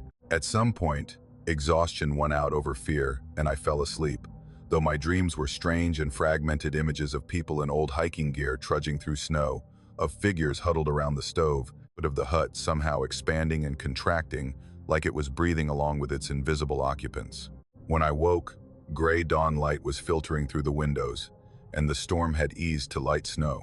I was warm, finally, and my head felt clearer.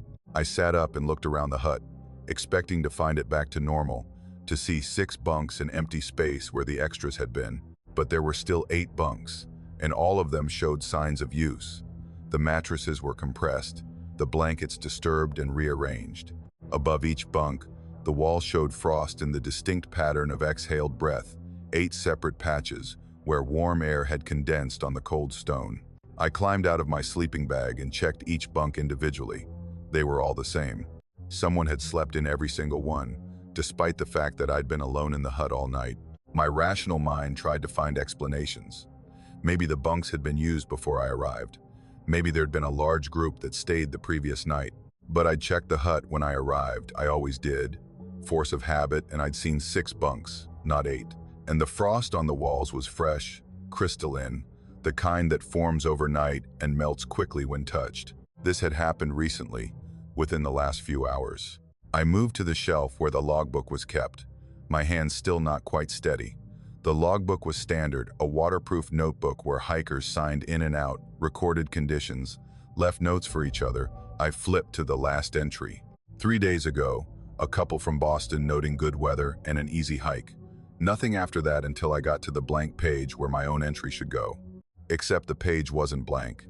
Underneath the couple's entry, in different handwriting, were 8 new entries, all dated from the previous night, all describing the same storm I'd experienced, the same desperate search for shelter, the same relief at finding the hut. Michael Torres. Made it to the hut in severe conditions. Wind must be 70 miles per hour. Grateful for shelter. Will wait out the storm. Sarah Brennan. Storm worse than forecasted. Lucky to find Pinkham Hut. Staying put until visibility improves. James Chen.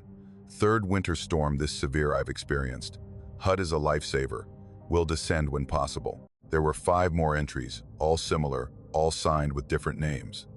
The handwriting varied, some neat and precise, some hasty and barely legible. Some entries were detailed, describing the exact route they'd taken to reach the hut. Others were brief, just a name and a date. But they were all dated from the previous night, all describing the storm I'd lived through, all suggesting that 8 people had sought shelter in this hut while I slept. I pulled out my phone, took photos of the logbook entries. Then I did something I should have done immediately. I searched for the names. Michael Torres first. Found a memorial page, a hiking group's tribute. Died in a winter storm near Pinkham Notch, February 2019. Body recovered 3 days after the storm passed. Sarah Brennan. Another memorial, this one older. Missing since January 2011, presumed dead after disappearing during a winter hike in the presidential range. Never found. James Chen, newspaper article from 1997. Experienced mountaineer lost in blizzard. Search called off after 2 weeks. I went through all 8 names, my hands shaking again, but not from cold this time. Every single one of them had died in the area, all during winter storms, all trying to reach Pinkham Notch. Some had made it close to the hut, their bodies found within a mile. Others had vanished entirely, their final locations unknown. The deaths spanned 30 years, from 1992 to 2019. And they'd all signed the logbook last night, had all slept in the bunks around me, had all breathed frost patterns onto the walls while I lay there listening to sounds I'd convinced myself were wind and settling wood.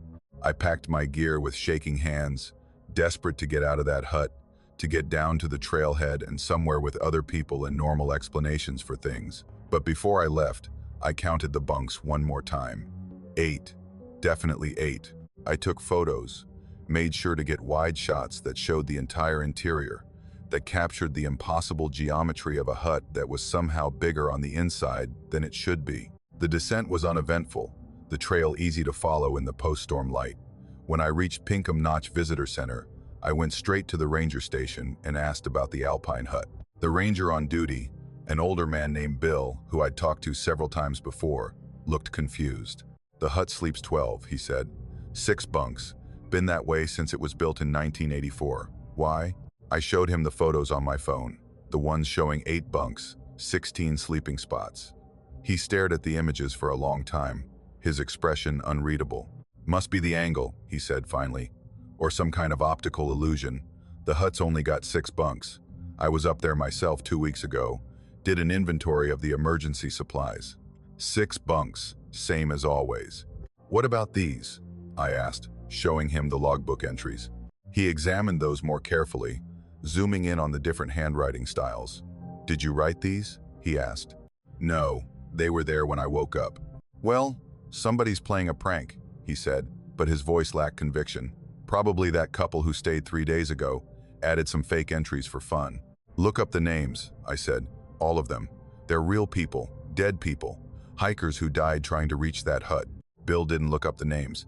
He just handed my phone back and told me to get warm, get some food, maybe see a doctor if I was still feeling confused. Hypothermia could cause hallucinations, he reminded me. The mind did strange things when it was oxygen deprived and cold. I left the ranger station and went to a coffee shop in town. Spent the afternoon researching the names in the logbook. Found obituaries, memorial pages, missing person reports. 8 people, all dead or missing, all connected to winter storms in the presidential range. Some had been experienced mountaineers, others had been novices who'd gotten in over their heads. But they all had one thing in common: they'd been trying to reach Pinkham Notch when they died. They'd been trying to reach that hut, that shelter that promised warmth and safety. And somehow, they'd made it. Not in life, maybe, but when the conditions were right, when the storms were severe enough, and someone living was in the hut to anchor them somehow, they came back. They signed the logbook and slept in bunks that only existed for them, in a version of the hut that was larger than the physical structure, that had room for everyone who died trying to reach it. I went back to the hut 3 months later, in spring, when the snow was melting and the hiking was easy. I wanted to see it in daylight, in calm weather, to confirm what I already knew. The hut was exactly as it should be: 6 bunks, no more, no less. The interior dimensions matched the exterior walls. The logbook showed my entry from the storm, and nothing else. No entries from the 8 dead hikers, no evidence that they'd ever been there. But I noticed something I'd missed before. On the wall near the door, there was a memorial plaque, a list of names of hikers who'd died in the presidential range, people who'd lost their lives to the mountains they loved.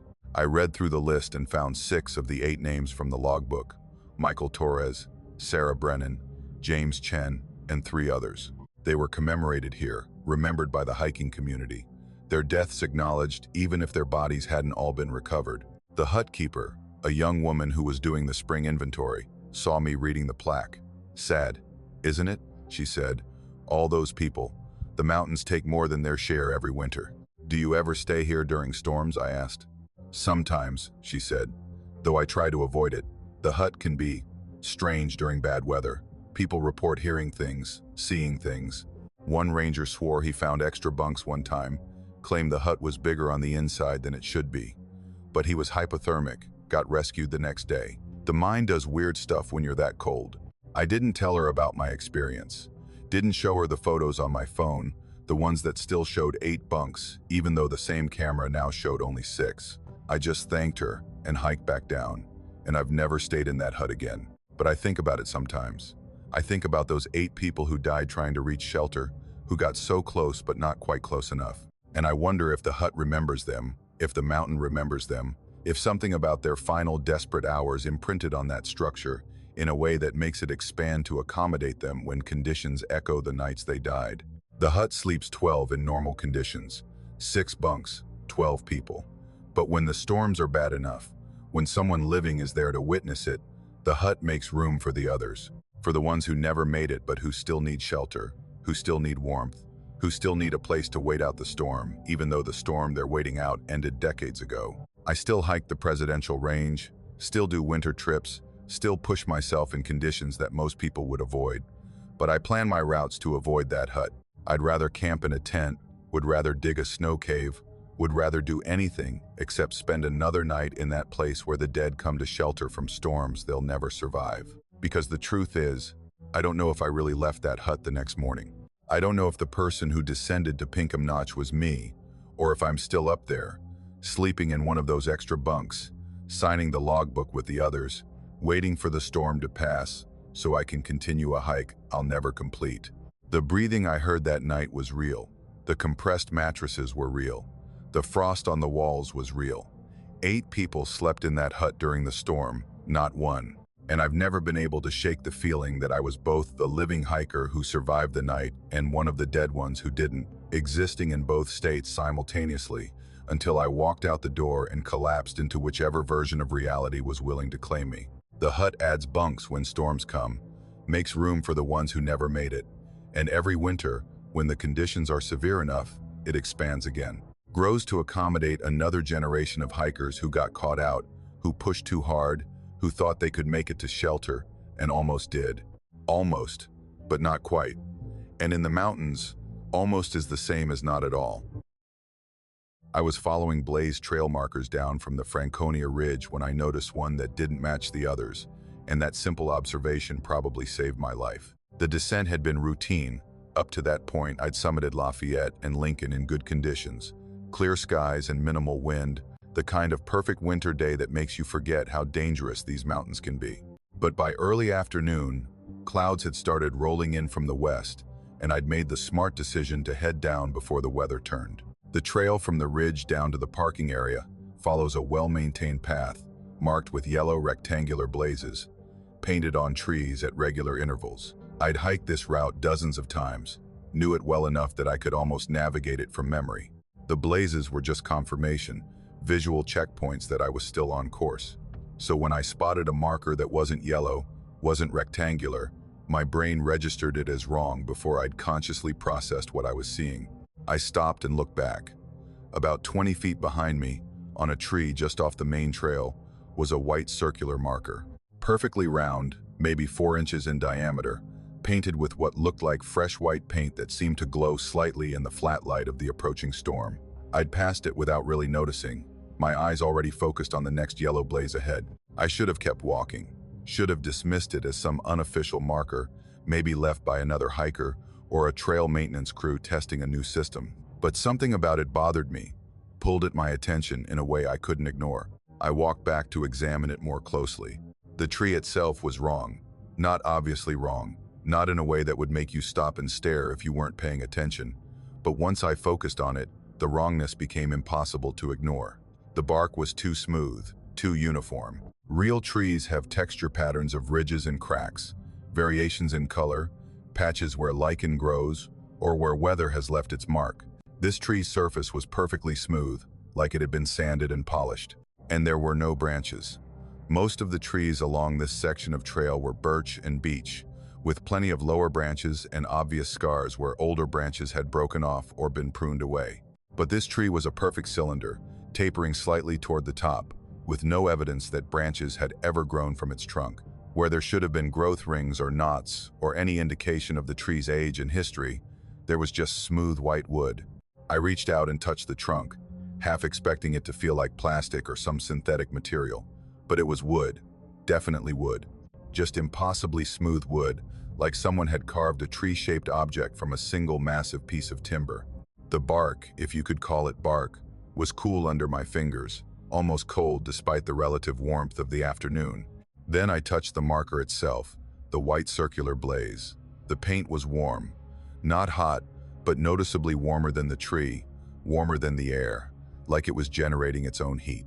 And when I pulled my hand away, My fingertips tingled with a sensation that wasn't quite numbness and wasn't quite pins and needles. Just a strange, uncomfortable feeling that made me want to wipe my hand on my jacket. I stepped back and looked around, trying to orient myself. The main trail was clearly visible, the yellow blazes marking the established route down the mountain. But I could now see other white markers, a whole parallel trail of them leading off through the forest at a different angle. They were spaced regularly, just like official trail markers, each one painted on another of those smooth, wrong trees. The rational part of my brain was screaming at me to ignore them, to get back on the yellow blazed trail and descend as quickly as possible. The storm was coming in, the light was starting to fade, and every minute I spent investigating weird trees was a minute I should have been using to get to lower elevations. But curiosity is a powerful thing, and I've always had too much of it. I told myself I'd just follow the white markers for a few minutes, just see where they led, just satisfy this nagging feeling that I was seeing something significant. I could always turn back, could always return to the main trail. The white markers led me at an angle away from the established route, not quite perpendicular but definitely diverging. The trees they were painted on became more frequent as I followed them, spaced closer together until I was walking through what felt like a corridor of those smooth, unnaturally perfect trunks. The forest between them looked normal, regular trees with regular bark, underbrush, and fallen logs, and all the usual features of a New Hampshire forest in winter. But the marked trees stood out like monuments, too white, too straight, too deliberately placed. After about 10 minutes, I started noticing other changes.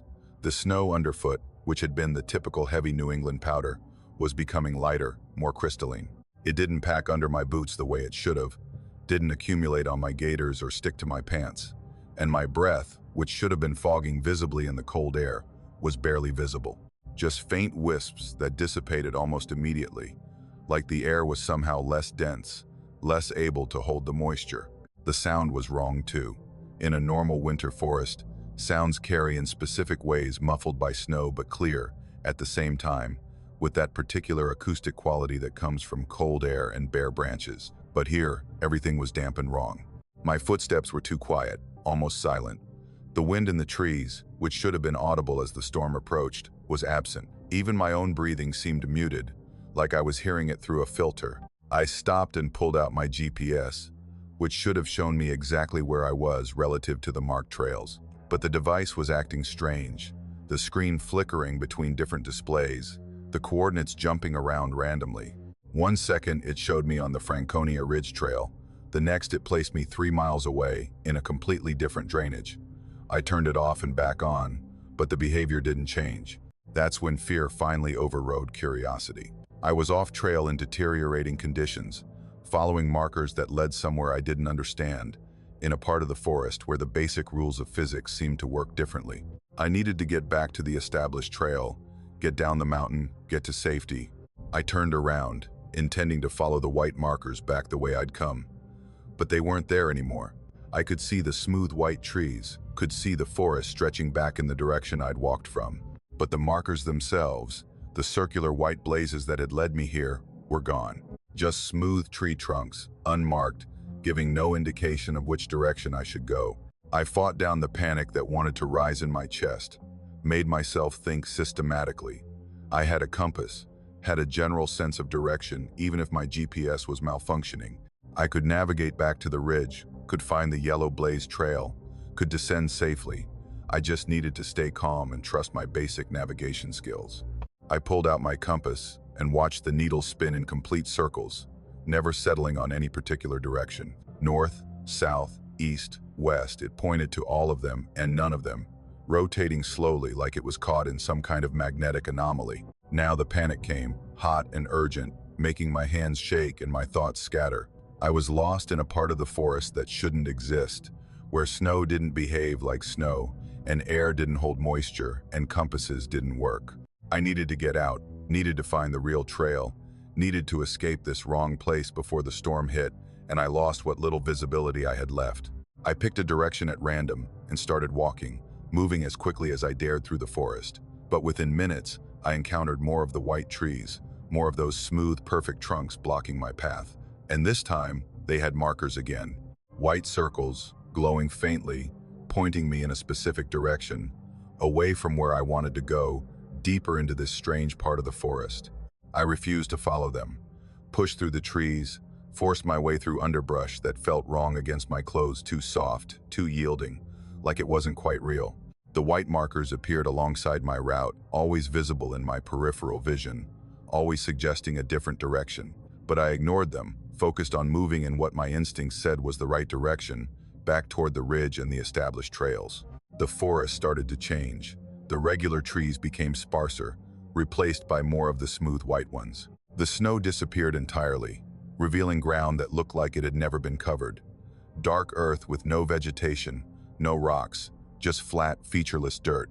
The light took on a quality I'd never seen before, coming from no particular direction, casting no shadows, making everything appear two-dimensional.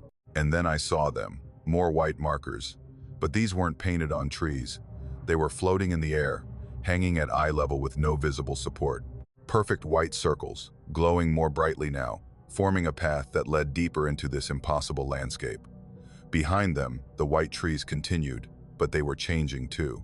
Growing taller, growing closer together, their trunks beginning to curve inward like they were forming a tunnel. I knew with absolute certainty that if I followed that path, if I walked between those floating markers into that tunnel of impossible trees, I would never come back. Whatever was on the other side wasn't meant for me, wasn't meant for anything living. It was somewhere else entirely, somewhere that only existed at the edges of the real world, accessible only to people who made the mistake of following markers they shouldn't follow. I turned and ran. Didn't care about direction anymore, didn't care about navigation or proper hiking technique. Just ran as fast as I could away from those markers, away from that tunnel, away from whatever was trying to lure me deeper into a place I couldn't understand. The forest fought me. Branches that shouldn't have been there caught at my clothes. The ground became uneven, forcing me to slow down. The white trees seemed to multiply, appearing ahead of me no matter which direction I turned. But I kept moving, kept pushing forward, refusing to stop or look back. And then, suddenly, I burst through a line of trees and found myself on a trail. A real trail, with packed snow and boot prints and yellow blazes painted on normal trees with normal bark. I collapsed onto the path, breathing hard, my legs shaking with exhaustion and relief. I pulled out my GPS again, and it was working perfectly now.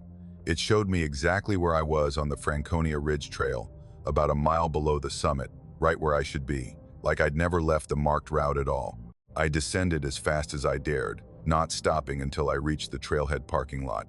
The storm never materialized, the clouds had dissipated, leaving behind a clear evening sky. Other hikers were returning from their own trips, talking cheerfully about the perfect conditions. I didn't tell anyone what I'd experienced. Who would believe it? I barely believed it myself, but when I got home and looked through my photos, I found images I didn't remember taking. Shots of the smooth white trees, close-ups of the circular markers, pictures of that impossible forest where snow didn't accumulate and compasses didn't work. The photos were real, the timestamps matched my hike, but I had no memory of stopping to document what I was seeing. I've been back to Franconia Ridge several times since then, always in winter, always watching for those white markers, and I've seen them. Not often, but enough to know that whatever I encountered that day is still there, still trying to lead hikers away from the established trails and into wherever it is that those markers go. They appear at the edge of my vision, white circles on smooth white trees, always just off the main trail. Sometimes I'll be descending in good conditions and catch a glimpse of one, glowing faintly in the shadows between the regular trees. Other hikers never seem to notice them, never seem to see those impossible trunks that stand out so clearly to me. I've talked to rangers about it, asked if they've had reports of unofficial trail markers in the area. They haven't. I've checked with the trail maintenance organizations, asked if anyone's been testing new marking systems. They haven't. As far as anyone official knows, there are no white circular markers on Franconia Ridge, no smooth white trees, no alternative trails leading into impossible forests. But I know they're there. I've seen them, touched them, followed them far enough to understand that they lead somewhere I can't come back from. And sometimes, when I'm hiking alone in winter, when the light is flat and the forest is quiet, I hear something calling from the direction of those markers. Not words exactly, but a sound that feels like an invitation. A promise that if I just follow the white circles a little further, I'll find something extraordinary. I never follow them anymore. I keep my eyes on the yellow blazes, stay on the established trail, refuse to let curiosity pull me off course again. But they're always there in my peripheral vision, those white markers on their impossible trees, glowing faintly, patiently waiting for the next hiker who'll be curious enough to follow them and see where they lead. And every time I pass one, I wonder about the hikers who didn't turn back, the ones who followed the white markers all the way, who walked into that tunnel of curved white trees and never came out, because people do disappear in these mountains every year. Experienced hikers who know the trails, who have the right gear and the right skills, who simply vanish without a trace. Maybe they got lost. Maybe they fell through ice or into crevasses. Maybe they made simple mistakes that turned fatal in the unforgiving environment of winter mountains. Or maybe they saw white markers on smooth white trees, and they followed them just a little too far, and they ended up somewhere else. Somewhere that looks like a forest but isn't. Somewhere that snow doesn't stick and compasses don't work and the way back disappears behind you. I still see those markers. I'll probably always see them now, whatever I did to myself that day that made me visible to them or made them visible to me. But I don't follow them anymore. I just note where they are, file away the locations, and keep walking on the yellow blaze trail that leads back to the parking lot and the real world. The white markers are still there, still waiting, and I think they always will be, leading off into forests that exist beside our own, offering passage to places we're not meant to go. All it takes is enough curiosity to follow them, enough disregard for the rules that say stay on the marked trail. I had that curiosity once. I don't anymore, because I know what's at the end of those white markers, even if I can't fully explain it, and knowing is enough to keep me from ever following them again. My emergency beacon activated automatically when I fell and broke my ankle on the Presidential Range, and that's when I learned that not all rescues lead to safety. The fall itself was stupid, avoidable. I'd been descending from Mount Washington in deteriorating weather, moving too fast, trying to beat the storm that was rolling in from the west. My crampon caught on a rock hidden under fresh snow, and I went down hard, my ankle bending at an angle that ankles aren't meant to bend. The pain was immediate and overwhelming, the kind that makes you see stars and feel nauseous. I knew instantly it was broken, could feel the wrongness in the joint even before I tried to put weight on it. When I did try to stand, my leg buckled and I nearly passed out.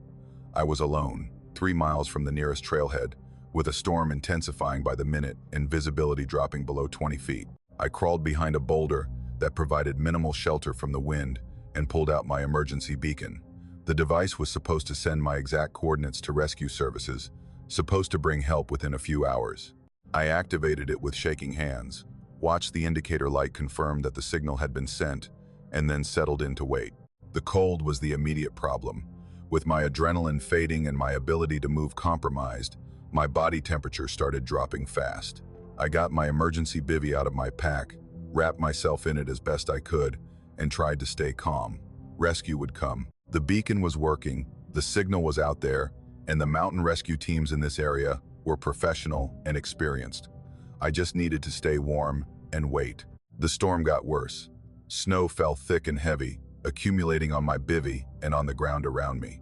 The wind shrieked across the exposed boulder field, and I could feel my extremities starting to go numb despite my layers. I checked my watch obsessively, counting minutes, calculating how long it would take for rescue to mobilize and reach me. 2 hours, maybe 3 in these conditions. I could last that long. 2 hours and 17 minutes after I activated the beacon, I heard voices. Faint at first, almost lost in the wind, but definitely voices calling out. A surge of relief so intense it made me lightheaded flooded through me. I shouted back, waved my arm above the boulder, tried to make myself visible through the blowing snow.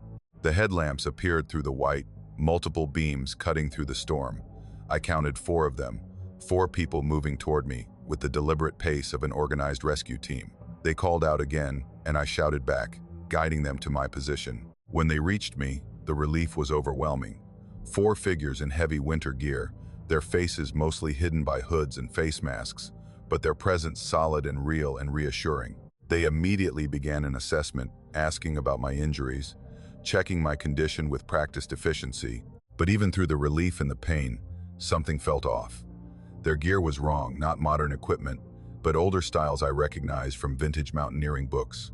Heavy canvas jackets instead of modern synthetics, leather boots instead of plastic mountaineering boots, old-style ice axes with wooden shafts, and their headlamps were dim, giving off a yellowish light that seemed wrong for modern LED technology. I tried to focus on these details, tried to process what I was seeing, but the pain in my ankle and the cold in my bones made thinking difficult. Maybe they were volunteers from a small local organization, I thought.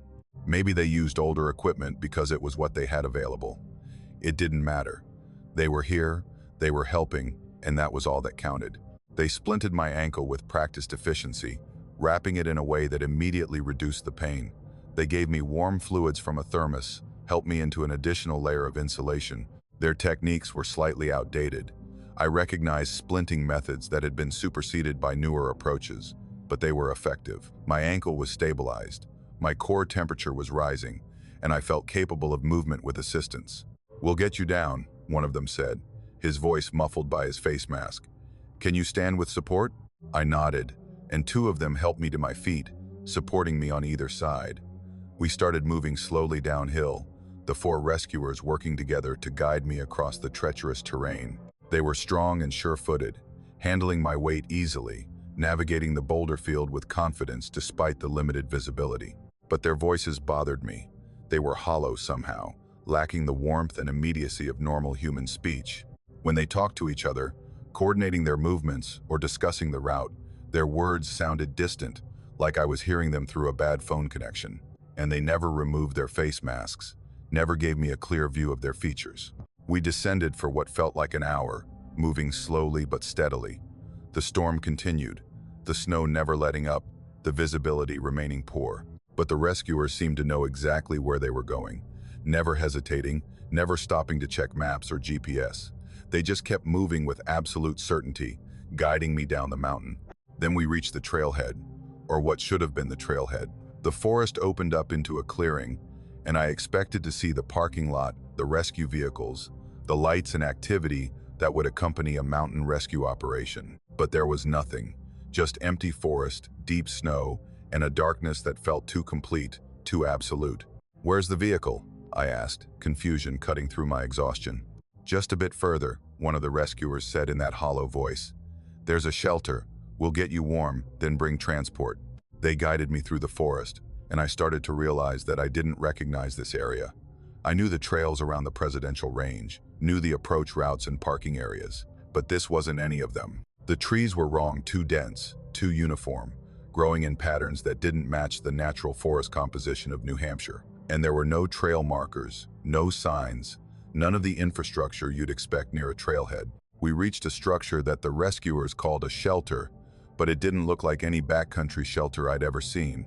It was too finished, too permanent, like a small cabin rather than a three-walled lean-to. They helped me inside, settled me on a bench along one wall, and told me to rest while they arranged for transport. "How long?" I asked. "Not long," one of them said. "Just wait here, we'll be back." They left, their headlamps disappearing into the darkness outside, and I was alone in the shelter. It was warmer inside, protected from the wind, and I felt my body starting to relax despite my confusion about the location. My ankle throbbed, but the pain was manageable with the splint. I was exhausted, running on adrenaline and fear, and sitting still for the first time in hours, I felt sleep pulling at me. I waited. Time became difficult to track. I'd check my watch, then check it again, and find that far more time had passed than I expected, or sometimes that no time had passed at all despite what felt like long periods of waiting. The shelter had one window, and I looked out of it periodically, trying to orient myself, trying to see lights or movement that would indicate the rescue vehicle was approaching. But each time I looked out the window, the view was different. Sometimes I saw dense forest, the trees close and dark. Sometimes I saw open meadow stretching away into darkness. Once I saw what looked like a road, but when I blinked and looked again, it was gone, replaced by more forest. The landscape outside the shelter was changing, or the shelter was moving, or I was losing my mind from pain and cold and fear. 6 hours passed, according to my watch. 6 hours of waiting in that impossible shelter, of watching the view out the window shift and change, of listening for sounds of rescue that never came. The headlamps of my rescuers never returned. No vehicle arrived. I was alone in a structure that shouldn't exist, in a location I couldn't identify, with a broken ankle and growing certainty that something was fundamentally wrong. I tried the door and found it opened easily, but outside was just darkness and forest, no clear trail, no indication of which direction I should go. My ankle wouldn't support my weight, and attempting to navigate in these conditions would be suicide. I had no choice but to wait, to hope that real rescue would come, that the beacon was still transmitting, that someone was looking for me. Eventually, I must have fallen asleep, because I woke to daylight and voices calling my name. Different voices this time, louder, more immediate, definitely real. I shouted back, and within minutes a rescue team appeared, modern gear, bright colors, faces visible and recognizable. Real people, not the hollow voice figures from the night before. They were shocked to find me. Shocked at my location. I was 3 miles from where I'd activated the beacon, in a completely different drainage on the opposite side of the mountain. Shocked at my condition, stable, coherent, with a professionally splinted ankle despite being alone and injured. "How did you get here?" the team leader asked, his confusion evident. "The rescue team," I said. "They brought me down last night, 4 of them. They said they'd come back with transport." The team leader exchanged glances with his colleagues. "We're the rescue team. We've been searching for you since yesterday afternoon. We didn't find you until now. There was no other team." I tried to explain about the hollow voices, the old-fashioned gear, the shelter that changed its view. But even as I spoke, I could see them attributing my story to hypothermia, to pain, to the confusion that comes from spending a night injured on a mountain. They checked me for head injuries, asked about hallucinations, tried to piece together a rational explanation for how I'd traveled 3 miles with a broken ankle. But my ankle was splinted, professionally, competently, with materials I didn't have in my pack. They examined the splint work, recognized the technique, couldn't explain where it had come from, and when they checked my position against my beacon signal, they confirmed I'd been moved a significant distance from the activation point, a journey that should have been impossible for someone with my injury. They carried me down on a litter, got me to an ambulance, took me to a hospital. The ankle was indeed broken, required surgery, took months to heal properly, but the physical injury was easier to process than what had happened during my rescue. The doctor said I'd been in and out of consciousness, that I'd probably dreamed the rescue team, that I'd somehow dragged myself to the location where I was found despite my injury. But I didn't drag myself anywhere. I remember being carried, remember voices and hands supporting me, remember the shelter and the waiting. And when I was more coherent, lying in a hospital bed with my ankle in a cast, I described my rescuers in detail to the search and rescue coordinator who came to debrief me. He listened carefully, took notes, and then showed me historical photos. "Do these look familiar?" he asked. They were photos from the 1950s and 60s, showing mountain rescue teams from that era. The gear matched what I'd seen, the heavy canvas jackets, the leather boots, the old-style equipment. The techniques matched too. The splinting method that had been used on my ankle was standard for that period, but had been replaced by newer approaches decades ago. "There was a rescue team that died in these mountains," the coordinator said quietly. "February 1967, 4 men went up during a storm to help an injured climber. They were caught in an avalanche on the descent. Their bodies were never recovered, but the climber they were helping made it down safely. He described being carried to a shelter, waiting for transport that never came, then waking up to find himself in a different location with no memory of how he'd gotten there. His ankle was broken, but had been professionally splinted with materials he didn't have. I felt cold despite the warm hospital room. How many people has this happened to? Over the years, maybe a dozen reports, always the same story. Injured climber, worsening weather, emergency beacon activation. Then a rescue team that appears too quickly, that uses old equipment and techniques, that brings the climber to a shelter that doesn't exist. The rescuers always say they'll return with transport, but they never do. And the climbers always wake up miles from where they should be, with their injuries professionally treated but no memory of the journey. "The team from 1967, I said. "They're still up there, still responding to beacons, still trying to complete rescues they started 60 years ago." The coordinator didn't confirm or deny it, just looked out the hospital window toward the mountains. "We tell people it's hypothermia-induced hallucination, that the injured climber's mind creates the rescue team as a coping mechanism, and they somehow managed to self-rescue in a fugue state. It's the rational explanation. But you don't believe that. I believe those 4 men died trying to save someone, he said. And I believe that means something, creates some kind of obligation or pattern that repeats. When conditions are right, when someone's in danger on that mountain, they respond, they come to help, they do what they can, and then they disappear back into whatever space they occupy now, leaving behind people who are safe but can't explain how they got that way. I was released from the hospital a week later, went through months of physical therapy, eventually regained full use of my ankle, but I never went back to the presidential range. Couldn't bring myself to hike those trails again, couldn't risk encountering that rescue team a second time, because here's what I can't stop thinking about. They saved me. Those 4 men, dead for over 60 years, appeared in the worst storm and carried me to safety when I couldn't walk. They used outdated methods but effective ones, got me through terrain I couldn't have crossed alone, kept me alive through a night that should have killed me. But where did they take me? That shelter I waited in, that structure that showed different views out its window, was that somewhere in our world or somewhere else? And when I was sleeping in that place, when time was moving strangely and the landscape was changing outside, was I still fully in the world of the living, or had I crossed into some other state, some place where dead rescuers could still carry out their mission? I still have the splint materials. The hospital gave them to me when they removed them. Canvas straps and wooden supports, well made but obviously old, constructed with methods and materials that haven't been standard since the 1960s. Physical evidence of a rescue that officially never happened, provided by men who officially don't exist anymore. Sometimes I wonder if I should have stayed in that shelter, if I should have waited for those rescuers to return like they said they would. Maybe they would have taken me somewhere the real rescue team couldn't reach. Maybe I would have disappeared like some others have, the climbers whose beacons activated but whose bodies were never found. Maybe that's the cost of being saved by dead men eventually. You join them. But they didn't take me. They brought me to a place where the living could find me, completed their rescue the only way they could, and disappeared back into whatever iteration of February 1967 they're trapped in, still responding to calls for help, still carrying injured climbers down mountains, still trying to complete a rescue that killed them 60 years ago. And every time a beacon activates on the presidential range during a storm, I wonder if they're responding again.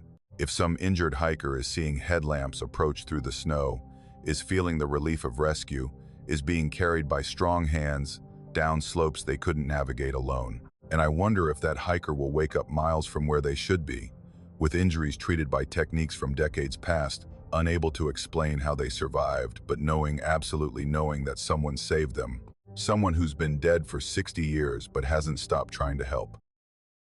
The blizzard on Mount Adams was the worst I'd experienced in 15 years of winter mountaineering, but I made it down safely, got to my car, drove home through the tail end of the storm, and told myself I'd survived another close call. The conditions had deteriorated faster than any forecast predicted, catching me at my high camp around 11,000 feet, with wind speeds that had to be approaching 100 miles per hour and visibility measured in inches rather than feet. I'd spent 36 hours in my tent, listening to the fabric scream in the wind, wondering if the stakes would hold or if I'd wake up tumbling down the mountain wrapped in nylon. But the storm passed, as storms always do.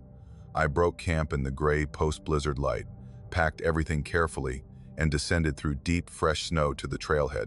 My car was buried, but I'd brought a shovel and I dug it out, got the engine started, and drove the 3 hours back to my house in Portland. The whole time I kept thinking about how lucky I'd been, how that storm could have killed me if it had lasted another day, how I'd pushed too hard and gotten away with it this time.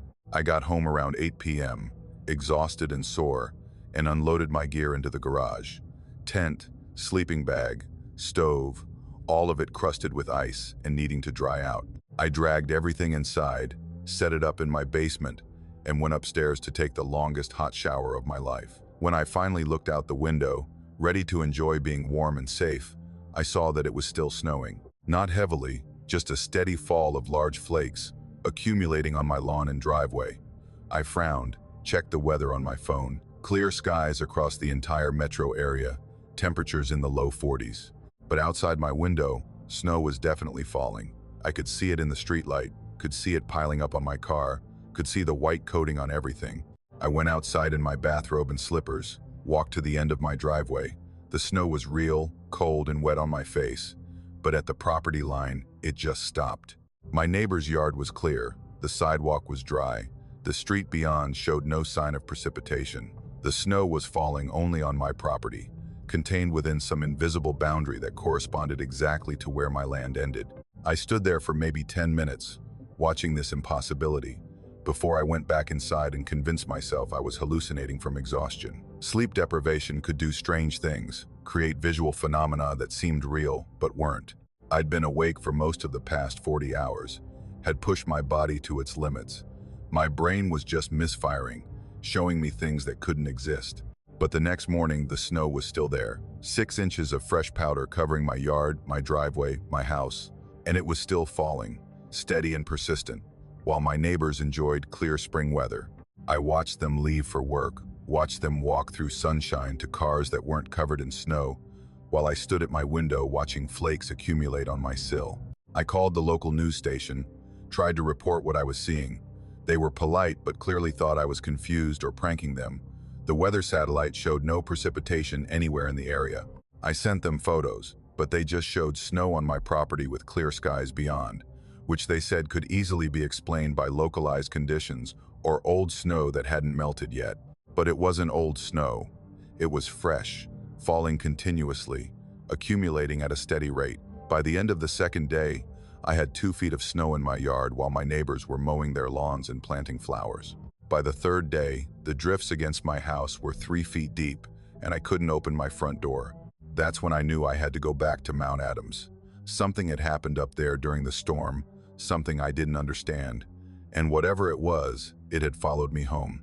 Or I'd brought it with me, or I'd never actually left. And this, my house, my car, my basement full of drying gear, was some kind of echo or projection. I dug my way out of the house through a window, drove north through clear weather that turned to snow the moment I got within a mile of Mount Adams. The mountain was still plastered with fresh snow from the storm, and I had to hike through deep powder to reach the area where I'd camped. It should have been impossible to find the exact spot. The storm would have erased all traces of my campsite. But I knew exactly where it was, could feel its location like a compass needle pointing to magnetic north. I found the tent buried in a drift, exactly where I'd pitched it 4 days ago. The bright red fabric was partially visible through the snow, and I could see one of the stakes still anchored in the ice, which was impossible, because I'd packed up this tent. I'd collapsed the poles, stuffed the fabric in its bag, and carried it down the mountain. It was currently set up in my basement, drying out from the moisture it had accumulated during the storm. I started digging with my hands, clearing snow away from the tent, and felt a dread building in my chest that went beyond confusion or fear. This wasn't just strange. This was fundamental wrongness, a violation of basic reality that made me question whether anything I was experiencing was real. The tent was completely intact, still staked down, the fly still attached. I brushed snow off the zipper and pulled it open, not sure what I'd find inside. Part of me expected it to be empty, just an abandoned shelter. Part of me expected to find my gear, duplicates of everything I'd carried down. But what I found was worse than either of those options. I found myself, my body in my sleeping bag, lying in the same position I'd slept in during the storm. My face was visible, turned toward the tent entrance, and it was covered in frost. My eyes were closed, my expression peaceful, like I was just sleeping deeply. But I could see ice crystals on my eyelashes, could see the unnatural stillness of someone who wasn't breathing. I knelt at the tent entrance, staring at my own corpse, my mind refusing to process what this meant. I was here. I was alive. I was looking at myself frozen in a tent on Mount Adams. Both things couldn't be true simultaneously, but both things were evidently true. I reached out with a shaking hand, intending to touch the shoulder of the body in the sleeping bag, intending to confirm that it was real, that this wasn't some elaborate hallucination. My fingers got within inches of the nylon fabric, and I saw the body's eyes open. They were my eyes, looking up at me with an expression of absolute terror. The mouth opened, frost crackling on the lips, and I heard my own voice, distant and hollow, saying, "Don't wake me up. If you wake me up, you'll stop existing." I jerked backward, my hand still extended, and the world lurched. Suddenly I was in my bed at home, sitting upright, my arm reaching out to touch empty air. The motion of my hand continued exactly as it had been on the mountain, completing the gesture of reaching for a shoulder that wasn't there. Around me, my bedroom was dark and quiet and completely normal. I scrambled for my phone, checked the time. It was 3:47 a.m., 4 days after I'd returned from Mount Adams. And when I looked out my window, the snow was gone. My yard was clear. The drifts had vanished. The continuous snowfall had stopped. Everything was back to normal, like the past 3 days of impossible weather had never happened. But I knew what I'd seen. I knew I'd reached out to touch my own frozen body in a tent on Mount Adams, and at the moment of contact, I'd been pulled back here, back to this bed, back to this reality. And I knew what that meant, even though my mind tried to reject the implications. I'd died up there. During that storm, in that tent, I'd frozen to death. The cold had gotten me, or the altitude, or the combination of exhaustion and exposure that kills so many people in the mountains. And the thing that had descended from Mount Adams, that had driven home and unpacked gear and taken hot showers, and watched impossible snowfall for 3 days, that wasn't me. It was something else. An echo, a projection, a ghost that thought it was alive because it had my memories and my thoughts and my sense of self. The real me was still up there, frozen in a sleeping bag, waiting to be found by some hiker who'd recognize the tent and report it and initiate the recovery of my body. Except I'd just seen myself alive, had made contact between the living projection and the dead original, and somehow that contact had resolved the split. The snow had stopped. The impossible weather that had followed me home had ended. I was here, solid and real, not frozen on a mountain. But I don't know which version survived the contact. Am I the one who came home, now fully real because I touched the corpse and pulled its reality into me? Or am I the one who was in the tent, now awake and convinced I'm in my own bed but actually still dying slowly of hypothermia on a mountain? I started noticing differences after that night. Small things at first. My reflection in the mirror would move a split second before I moved, like it was anticipating my actions.